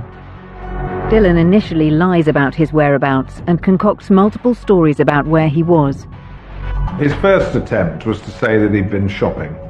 He's then confronted with telephone evidence that shows that he was in Newcastle. So he then constructed his second account, was to say that he had been to the house, he had seen Alice, but that she had come outside and that she had shouted at him, called him a creep and scratched his face, and that he'd left. So in that second version, he said he'd left her alive and well, without any injury, and had driven back to Scotland. It was only then, when he was confronted with the fact that her blood was in his car, on his Help for Heroes bracelet, and on his clothing, that he came up with his third version of events, which was to say that Alice had accidentally killed herself with a knife in the bathroom of her home. Dillon is formally charged with Alice's murder. From the evidence collected, investigators can now tell how the last terrifying moments of Alice's life played out. Alice is in the living room, happily WhatsApping with Mike, in fact, because they were due to meet in 2 days. Mike was coming over, and they were exchanging all this stuff about what they're going to do and all the rest of it. And then suddenly Alice's messages stopped. He came in through the rear yard of the property and climbed in through a window. The disturbance in the bedroom suggests that Alice had seen him there, and there had been some sort of struggle in the bedroom. And the way the flat was configured, she had run for the bathroom, which of course is the only room in the flat that had a lockable door. It was at the back of the flat. So it was a place of safety, but it was unfortunately a dead end. She'd got into the bathroom, and there was a footprint mark on the outside of the bathroom door and some damage to the lock. And what all that suggested was that she'd got herself into the bathroom. She'd tried to lock the door while she was being pursued by Dylan, but that he had kicked the door open, forcing the lock, and then he had attacked her inside the bathroom. Dylan had knelt on her back, pulled back her hair and slit her throat, and had been drawn so deeply and with such force across her neck that in fact her spinal cord at the back of the neck had been notched by the knife. Dylan's trial starts in April 2017. In preparation, investigators have found more digital evidence and also ex-partners of Dylan's that tell a story of jealous behaviour, control and stalking. They all spoke of a similar pattern of behaviour, that he would form a relationship very quickly, that there would be a great intensity to that relationship, but that he would become controlling during the relationship, and that he could not cope with rejection. He already had a legal framework in place to control and regulate his behaviour towards an ex-partner. On the 10th of October, unbeknown to anyone at the time, he drove all the way down from his barracks, 120 miles down to Newcastle, 2-hour journey, and went after dark to her back window and photographed those windows in her flat, and then drove all the way back to Newcastle, 5-hour round journey. I think that Harry Dillon thought that he would take his chances, that there was a chance that a jury might believe his story, that there was a chance he might be able to charm them, and so that's what he set out to do. And so we presented a very clear and compelling case. We demonstrated all of the false accounts that he'd given, and we demonstrated to the jury just how controlling and manipulative he was. But he gave evidence over the course of 5 days. He was giving evidence. 2.5 days to his advocate and 2.5 days in cross-examination. And in cross-examination, we exposed his account for the lie that it was. And we demonstrated through cross-examination just how manipulative, controlling and obsessive he was. And in fact, his evidence at trial was all an exercise in control. It was all about exerting control over Alice's family until the bitter end, taunting them effectively and tormenting them. But worse than that, it was about him saying to Alice's family, "This is your fault. If you hadn't interfered in our relationship, she would still be alive." He actually said to Alice's father at one point, "You couldn't be there to protect your daughter." It takes the jury less than 2 hours to return a verdict. The jury retired shortly before the lunch adjournment, and then they came back early in the afternoon and unanimously convicted Harry Dillon. His reaction to being convicted was one of a complete lack of emotion, but that's what he displayed throughout. He spent 2.5 days describing to the jury in graphic detail how this woman who he supposedly loved had bled to death in front of him. Not once did he cry, come close to shedding a tear, show any emotion. The judge pointed out that he lied from the beginning to the end, that it was patently clear that he'd gone along intending to murder Alice. Harry Dillon was sentenced to life imprisonment, and the judge made a recommendation that he should serve no less than 23 years in prison before he could be considered for parole. After this justified result, what could have been different? I don't think I've ever encountered a case when there were so many missed opportunities to stop him killing Alice and for Alice to be protected. The family looking back may have thought, could we have done something else? Could we have stopped this? But Dylan was a maniac. He had full intent that night to come down and murder Alice, and he has still not admitted guilt for the murder that he committed, so he is still maintaining control. I think there's still an enormous amount of ignorance about stalking and about how dangerous stalking is, about what it says about the person who's committing the offence. To get to the point where you're stalking a person in the way that Dylan was stalking Alice demonstrates that you have such disturbed thinking and such an enhanced sense of self-entitlement that you're becoming extremely dangerous. And I think we need to have much tougher sentences for stalkers. I think we need to take stalking much more seriously. And there needs to be a far deeper intervention with these people who commit these offences to stop them going on, as sadly happens, to commit murders such as this one. What is changing to avoid more incidents like this from happening?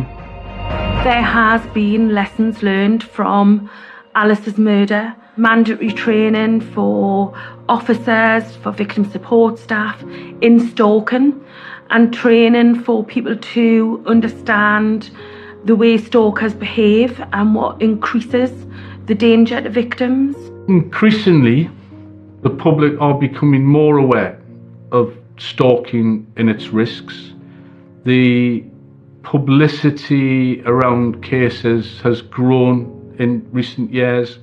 Awareness in agencies has grown. There were some national recommendations. At the time of Alice's case, the threat to disclose intimate photographs was not a specific criminal offence, so we'd made a recommendation around that. That is now in legislation.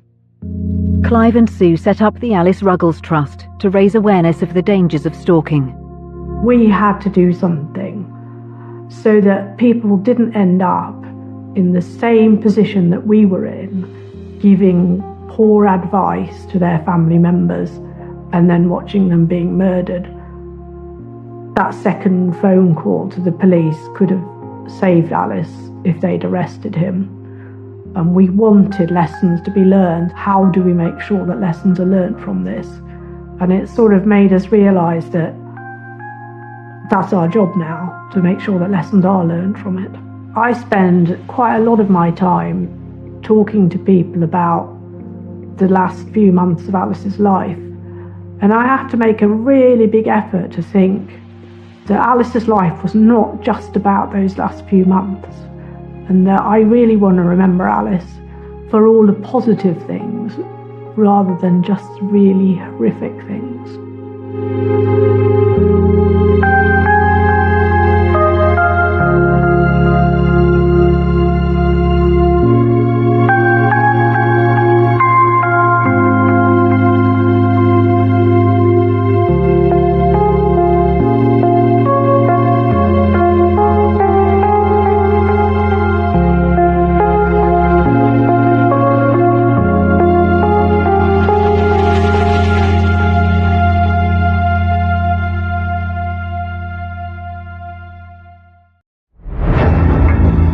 September 2015, Dallas, Texas.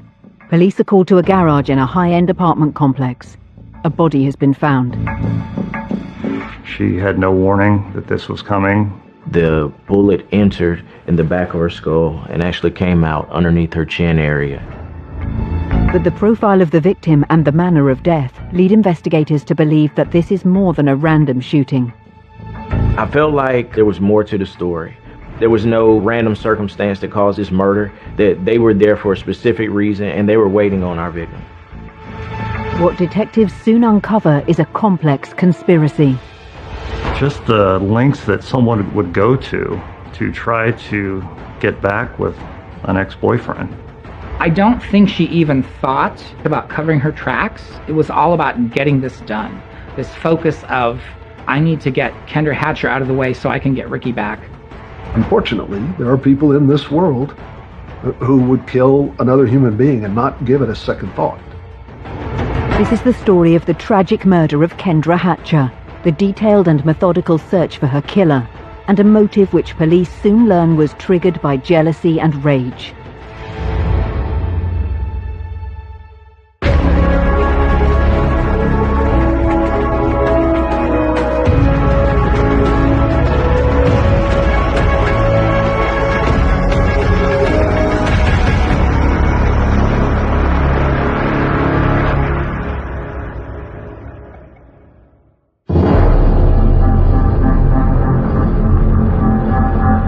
It's just after 8 p.m. on the evening of September 2nd, 2015. Police respond to a 911 call from a luxurious high-rise apartment building in Dallas's Uptown. Dallas 911, where's emergency? Hi, someone just got shot in the parking lot of the Gables Park 17. All I heard was screaming and then a loud pop, and then I saw her laying on the floor and there was like blood coming out of her neck. The people, they had a mask on, and I think it was a black Jeep Cherokee. I responded to that and was told by the officers that were securing the scene outside that there was someone that was deceased inside of the parking lot. I saw a white Toyota Camry pulled in a parking space. The driver's side of the vehicle, the victim was laying on the ground. There was a pool of blood around her head. She was dressed in black doctor's scrubs, and her name was embroidered on the front of her shirt. It was definite that she had been shot. Next to the body, there was a magazine from a handgun, a spent round, and a shell casing. The police request the attendance of the medical examiner. The medical examiner did arrive at the scene, and he was able to confirm that she was deceased from one gunshot wound to the head. The bullet entered in the back of her skull and actually came out underneath her chin area. The police have already been able to confirm the identity of the deceased. The officers, prior to my arrival, checked the license plate on the car, and that came back as Kendra Hatcher being the owner of the vehicle, which matched what was on her shirt also.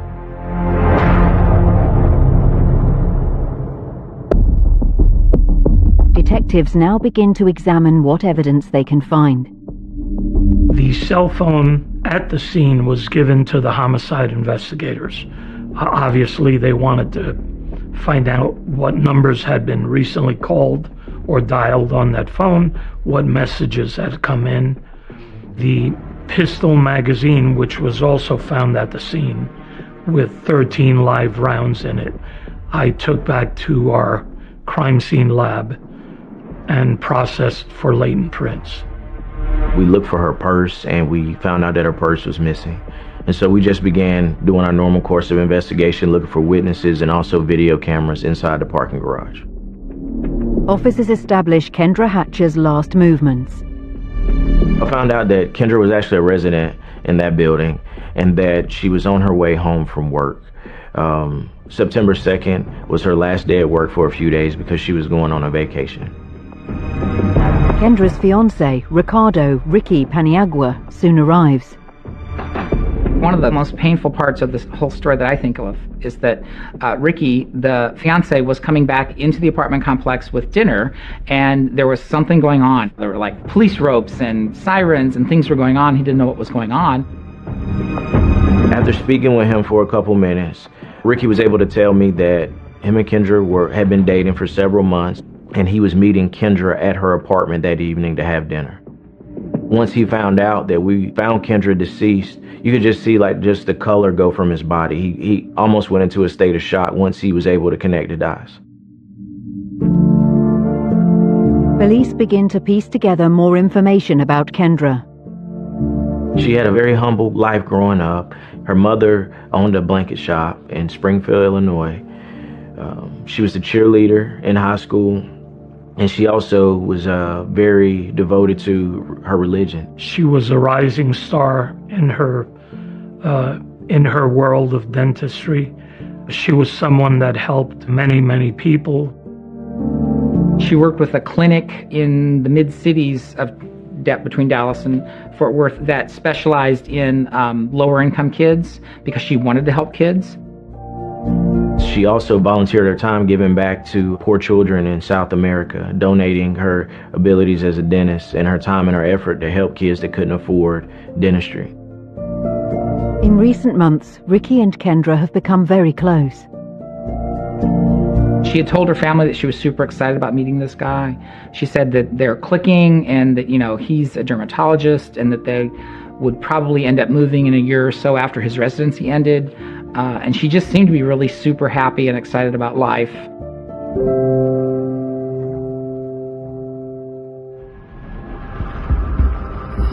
most immediate clue to what has happened to Kendra comes from the footage captured on the apartment complex's security camera system.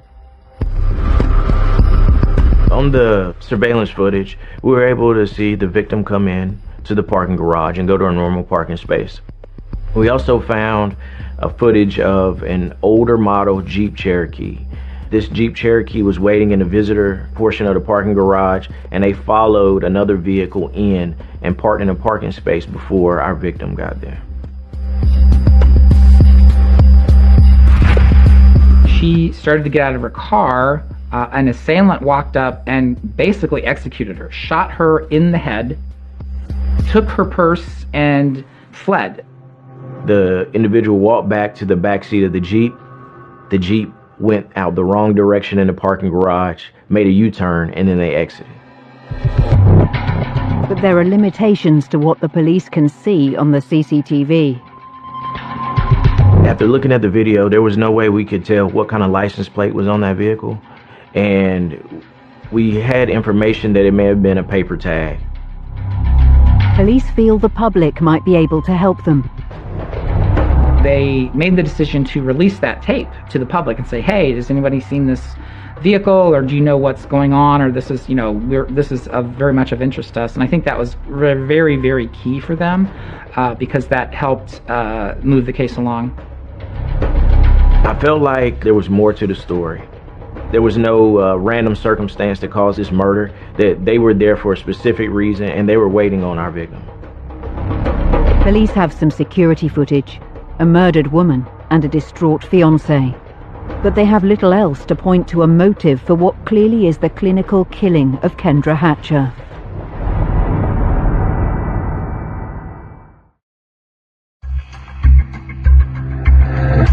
Dallas, Texas, 2015. Police are investigating the murder of 35-year-old dentist Kendra Hatcher. Most of the incident has been caught on security footage. Detectives have released the tape publicly in the hopes it might elicit a response and information. It does. The media interest, it did help the case, obviously. I mean, when the news footage of the Jeep Cherokee leaving the garage, that jump-started the investigation when the owner called in. The man is Jose Luis Ortiz, and he claims he lent his Jeep to a friend, Brenda Delgado. Jose called in and said that he loaned his Jeep the same day of the murder to Brenda Delgado. Jose actually gave us a phone number for Brenda, and we called her. She told us, I'm house sitting for a friend over in Irving, and I don't have a ride, but if you can come pick me up, I'll come talk with you. With this connection to the vehicle, Brenda Delgado immediately becomes a person of interest. Detectives try to establish more about her and her background.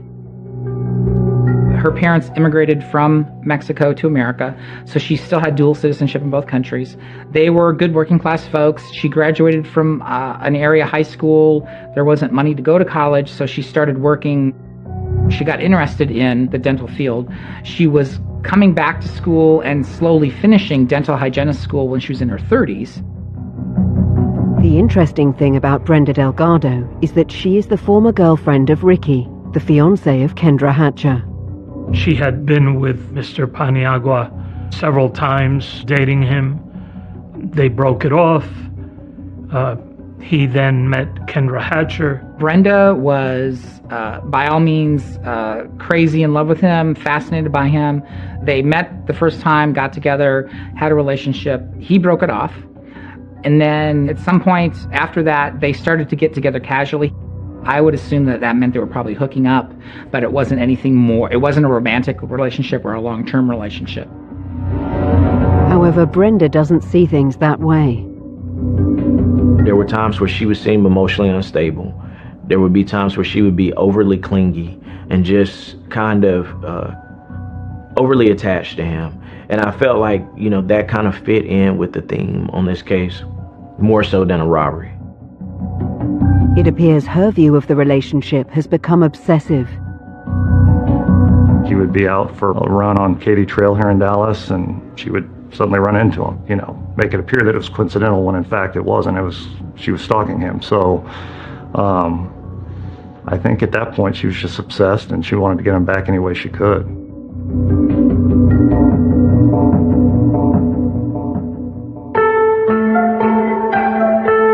For police, it's time to get face-to-face with Brenda Delgado.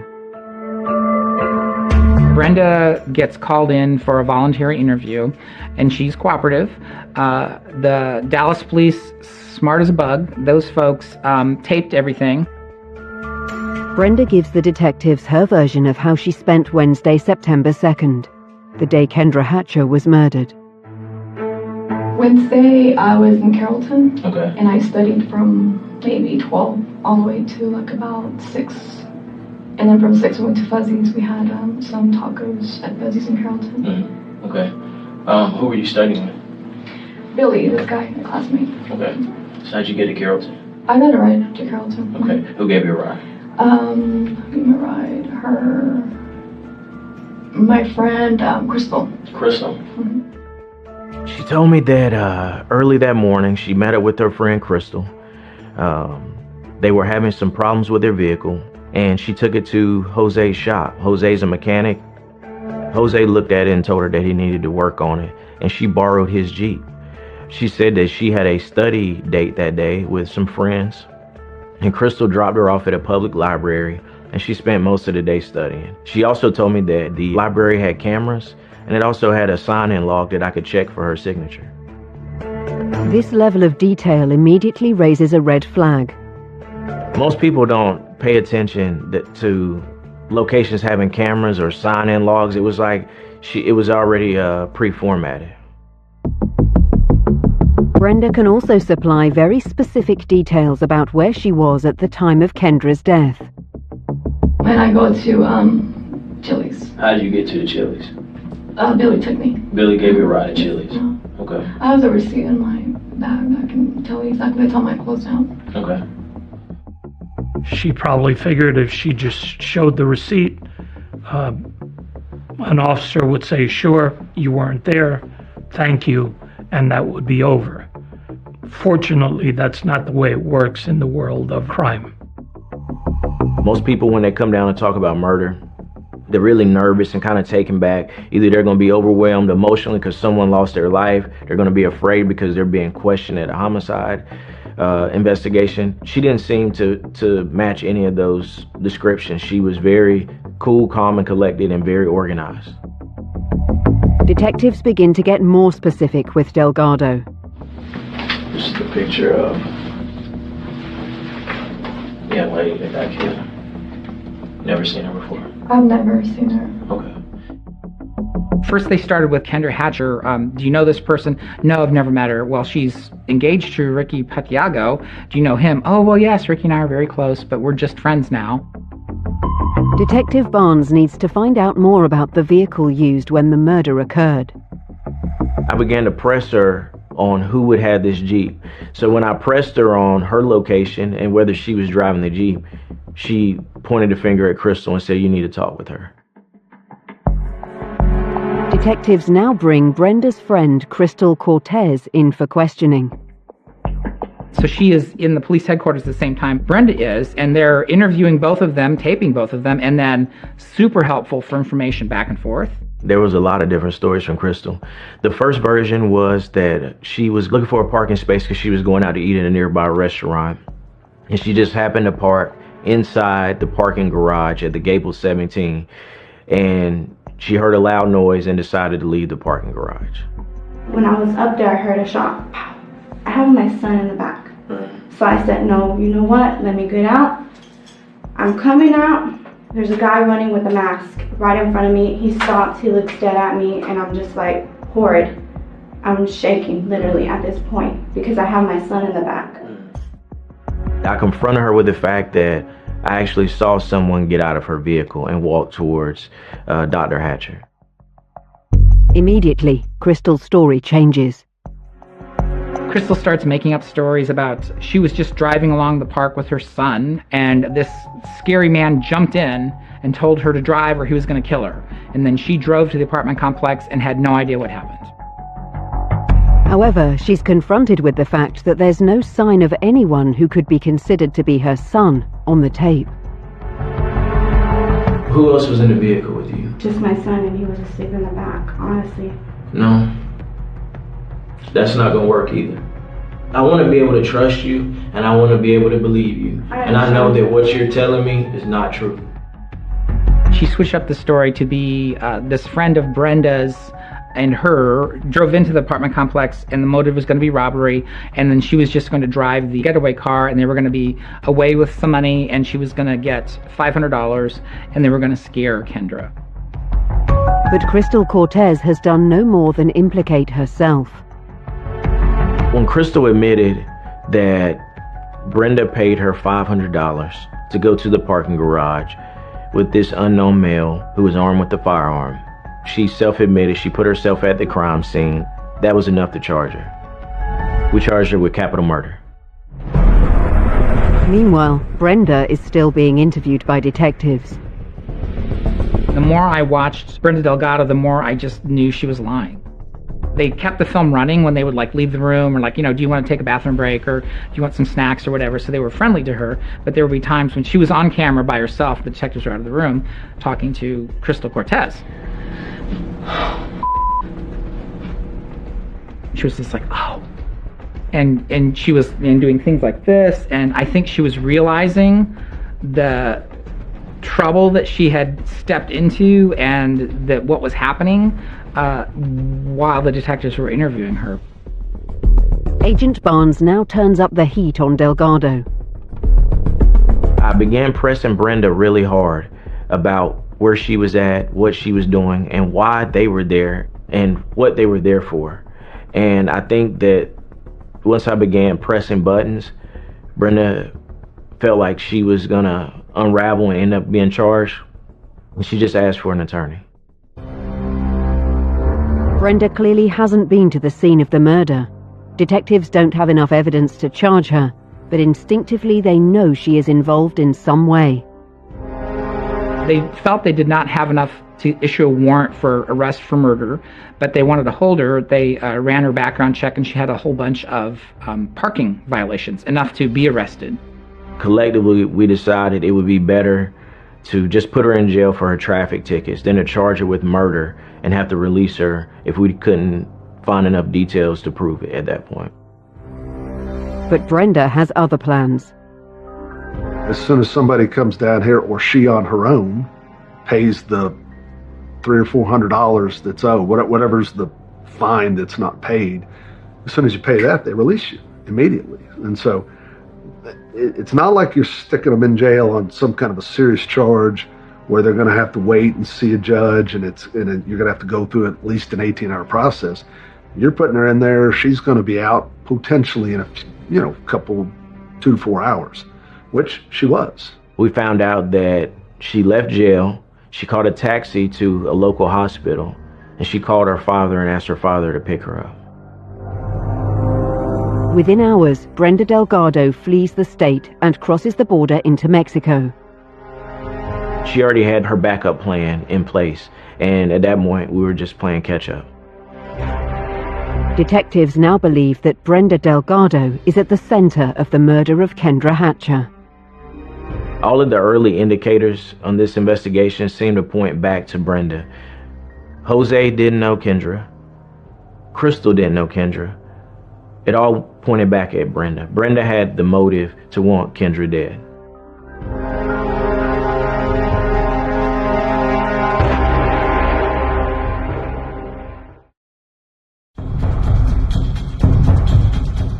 In Dallas, Texas, police are hunting for Brenda Delgado, a suspect in the murder of 35-year-old dentist Kendra Hatcher. Delgado has fled to Mexico, but investigators are continuing to question Crystal Cortez, Delgado's accomplice, who drove the Jeep from which the killer emerged to shoot Kendra. However, they are still trying to identify the shooter. Just crunching down phone records between Brenda, Crystal. We also located a phone inside Brenda's apartment. We got phone records for that number, and all of these phones had a common phone number that they were communicating with. And we were able to locate that phone number and do some subpoenas for the phone records on that phone. Police reach out to federal agencies for assistance. The FBI got involved about a month after it happened. At the time, they hadn't identified the shooter in the case. They only knew him as Chris, so they were looking for help in that regard. They had a telephone number for Chris. We were able to obtain a search warrant to obtain the real-time location information associated with that phone. The pings on the phone brought us to an apartment complex in South Dallas. That same day, Crystal is brought in for further questioning. So there was the blue Sebring part right there. Okay, was it an older looking Sebring? No, this is like, it's your, maybe like this color blue or dark blue? No. It's a shiny blue. She gives me a description of the shooter's car. And she said he drives a blue Chrysler Sebring. I picked my phone up and I called the FBI agents that were doing surveillance out in this parking lot and gave them the car description. And they told me that they see the car in the same parking lot. By watching the phone pings, they noticed the phone started moving. And they also noticed that the blue Chrysler Sebring was moving at the same time that the cell phone was moving. And it pulls over in a parking lot a couple blocks away from this apartment complex, and they walk up to him and make contact. The man is Christopher Love. He is taken into custody and the car is impounded. The car was towed to the auto pound, and I began interviewing Christopher Love. I interviewed him all the way through the course of the night into the early morning hours of October 2nd. Searching the car, they didn't really find anything, and it was a little bit of a dead end. Detectives have drawn a blank, so they turn to another police resource to intensify the investigation. A canine that was in training at the time was brought to the Dallas Auto Pound. The canine had been trained to find explosives. That could be anywhere from gunpowder to bomb material C4. They sniffed the car. The dog wisely stopped at a couple places.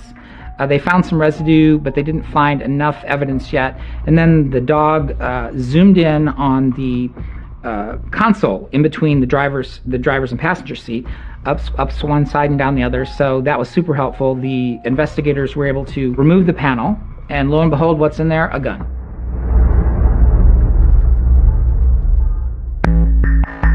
Christopher Love is confronted with what the canine has managed to uncover. Once I showed him a picture of the firearm, it was like somebody letting the air out of a balloon. His body language, he just kind of sunk down in his chair. His head dropped. He tells me, okay. I was there. I was with Crystal. I got out of the Jeep to walk over to get Kendra's purse, and Crystal fired a shot from the Jeep out the window, and it hit Kendra. And he goes back into the Jeep and they drive away. But Detective Barnes knows better. I saw the video, and what he was describing was a scene out of a James Bond movie. There was no way that Crystal could throw the car in reverse, shoot out a passenger window while backing up, hit someone in the head, and one shot get it done. And also the magazine to the firearm was laying next to the body. So I knew that my shooter was there close range and standing beside Kendra whenever she died. There's a video camera from the parking garage on the other side. And that's how I know which side of the vehicle you got out of. And only one person got out of that vehicle. I hopped in the jobs. That one person that got outside, the one person that got out of that vehicle was you. I actually pressed him a little bit about being the shooter. And when he didn't feel like there was any way out and there's no way to explain it other than to tell the truth, he asked for a lawyer. Well, I can tell you, man, that as far as this thing goes, that and so once he terminated the interview, I went back to my desk and began typing his murder warrant, capital murder warrant, and he knocked on the door again. He wanted to sit and talk with me, and I told him I had to read his Miranda warning again if he wanted to talk, and he said okay. And he just wanted to ask me one question. He wanted to know, why did we let Brenda go? I thought it was pretty significant. I thought that was him saying, hey, you got me, now I want you to get her.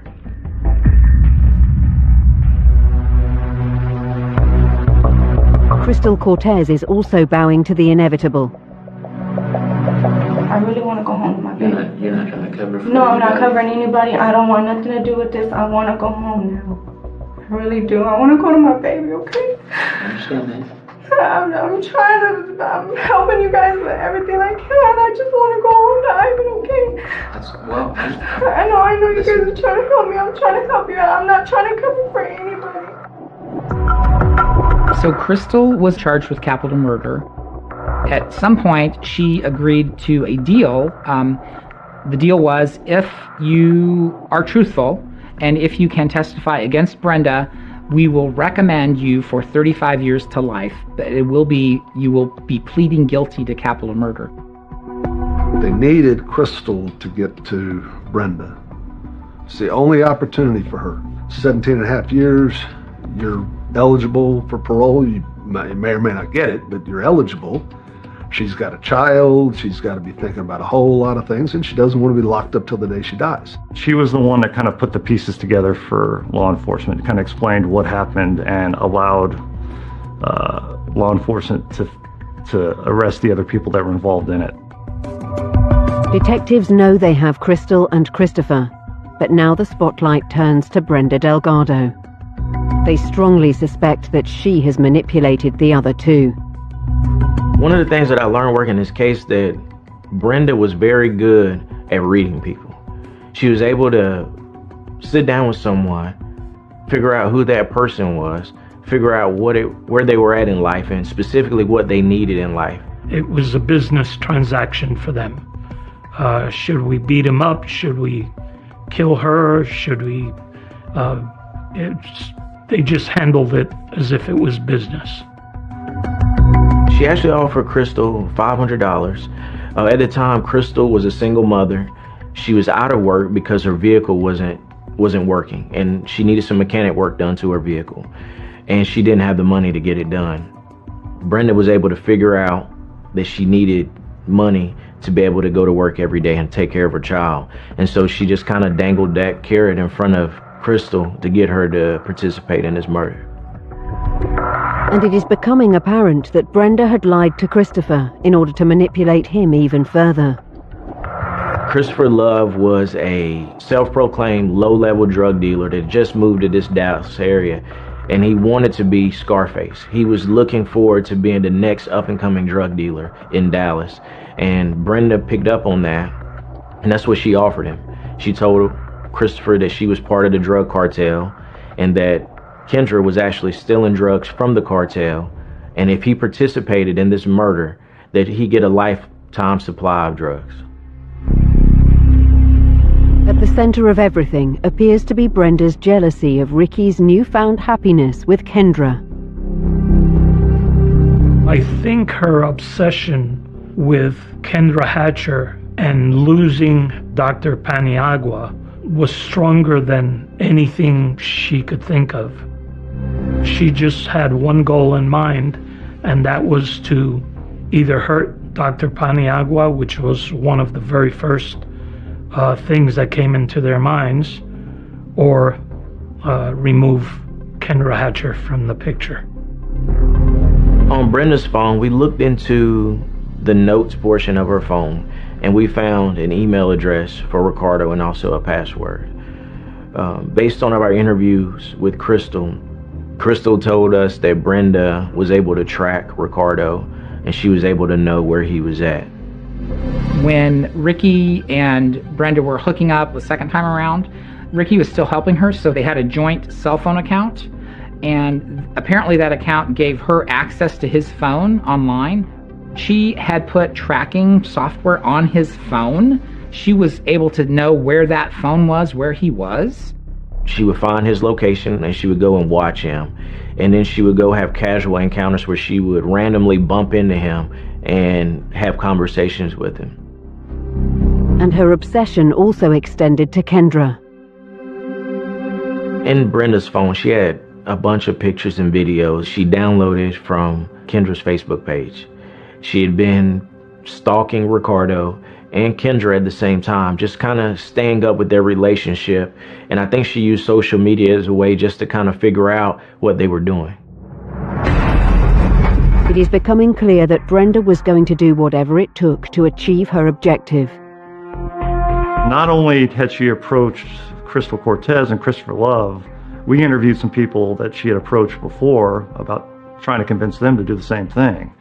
Namely, her cousin, having him attack Kendra Hatcher with a baseball bat. He ultimately declined to do so. So she had been trying to find someone who would carry this out for some time. Crystal had got in deep and was doing what Brenda wanted. And speaking with Crystal, she told me that she started going around just talking to people that they knew about, where they could get a gun, and also if they would be willing to help them in this murder. And through a mutual friend, a gentleman by the name of Kelly Ellis, Kelly knew Christopher Love and he introduced them. For whatever reason, they just fell in and the ball started rolling and Crystal started agreeing to these things, and she found a shooter for Brenda. She agreed to drive the getaway vehicle. She helped Brenda get rid of evidence after the fact for $500 and some drugs. Delgado was across the border, in her mind, safe from the authority of U.S. law enforcement. My arrest authority ends in the state of Texas, and I think Brenda knew that. She felt like she was out of reach of the Dallas Police Department. But what she didn't plan for was that we have a partnership with the FBI, and they've got worldwide jurisdiction. When people try to flee the U.S. to another country to escape justice, that always is a thorn in my side. So I always give those cases a little extra attention because I want to make sure that these people get caught and brought back to the U.S. I don't want people thinking that they can flee our borders and not answer the charges that are brought against them. The FBI felt like the longer that she was free, the longer that she was evading law enforcement, that we were at risk for her committing another offense. Dallas police now moved to make Brenda Delgado an international fugitive from justice.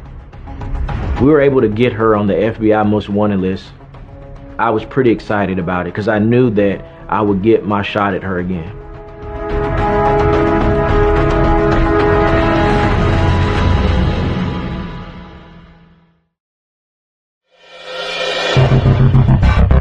In 2016, Dallas police and the FBI are continuing their investigation into the murder of 35-year-old dentist Kendra Hatcher.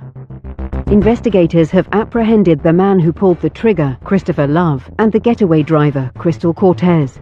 However, they are still searching for the woman they believe orchestrated the crime, Brenda Delgado, who is a fugitive in Mexico and on the FBI's most wanted list. Detectives and agents now intensify their search for Delgado. We started interviewing extended family members to see if we could get any cooperation from them. Initially, we weren't successful. They didn't want to cooperate, but ultimately some of them did. And that was very helpful in ultimately locating her. I believe the phone was instrumental in tracking. They were able to pick up who she was calling and where money transfers were being made for her to have money to live on out there. We received information that her family was sending her money via some money transfer business, and we were able to corroborate some of that. We saw some money going down to a state in Mexico where we knew she had relatives. This information is further corroborated by a tip directly to investigators. We received information that Brenda was at a specific location in Mexico, and the tipster began providing detailed information of where Brenda was at. It allowed us to identify her exact location in Mexico, and we relayed that to Mexican Interpol officers, and they arrested her, within hours after we passed on that information. Texas authorities moved to extradite Brenda Delgado from Mexico to the United States. It's a long process to do that. I mean, our State Department has to reach out to whoever's the comparable authority in Mexico City. I mean, I don't remember how long that process took, but 6 months to a year. I mean, it was a good while. For the process to work, certain conditions must be met. Brenda was a dual citizen, Mexico citizenship and American citizenship, and Mexico has a standing policy that they do not extradite any of their nationals, any of their citizens, into a death penalty situation. The deal was that she would not be put to death here in the States. So in order for us to apprehend her and bring her back, we had to agree to that. We flew to Mexico on October 5th of 2016. We met Mexican authorities in a hangar at the airport.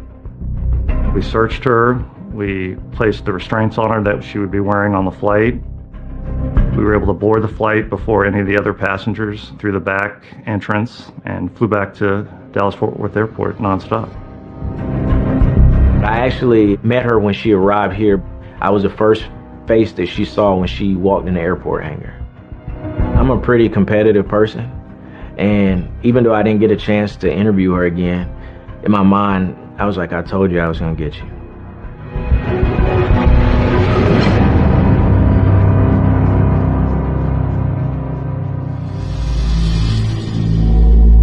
Prosecutors now need to prepare for 3 trials: Brenda Delgado, Crystal Cortez, and Christopher Love. I've been working in the Dallas Homicide Unit for a little over 9 years. And out of every murderer that I've come across, Christopher Love is about as cold as any murderer that I've dealt with. No sign of remorse, no sign of emotion, no sign of regret. This is a vicious, vicious, vicious person. Christopher Love was sentenced to death. He's still on death row from what I understand, and I don't know if a date's been set yet for that.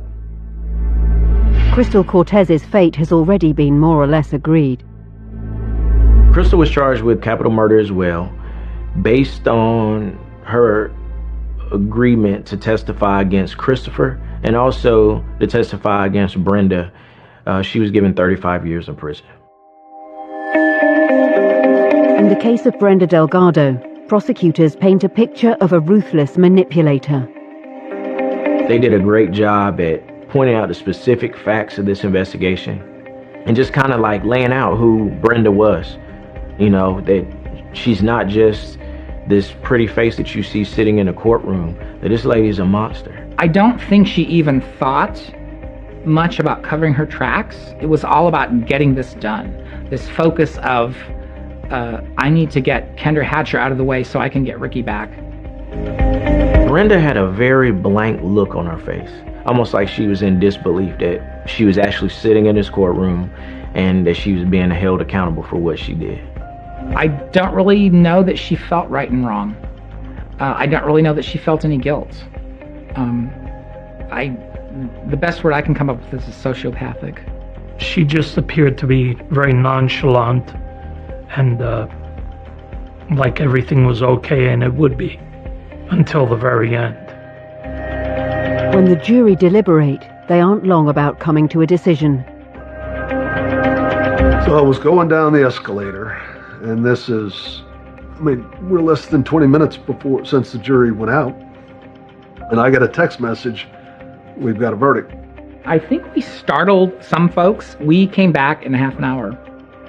It was not flippant, however. It was not off the cuff. We came back into the jury room, and someone suggested that we take a sample vote.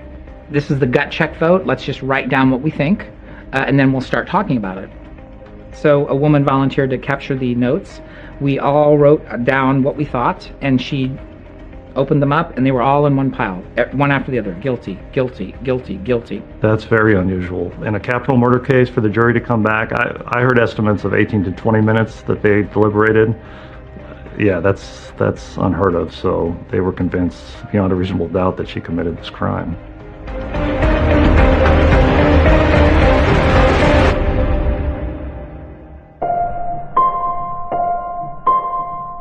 First and foremost, this was a Dallas Police Department homicide investigation.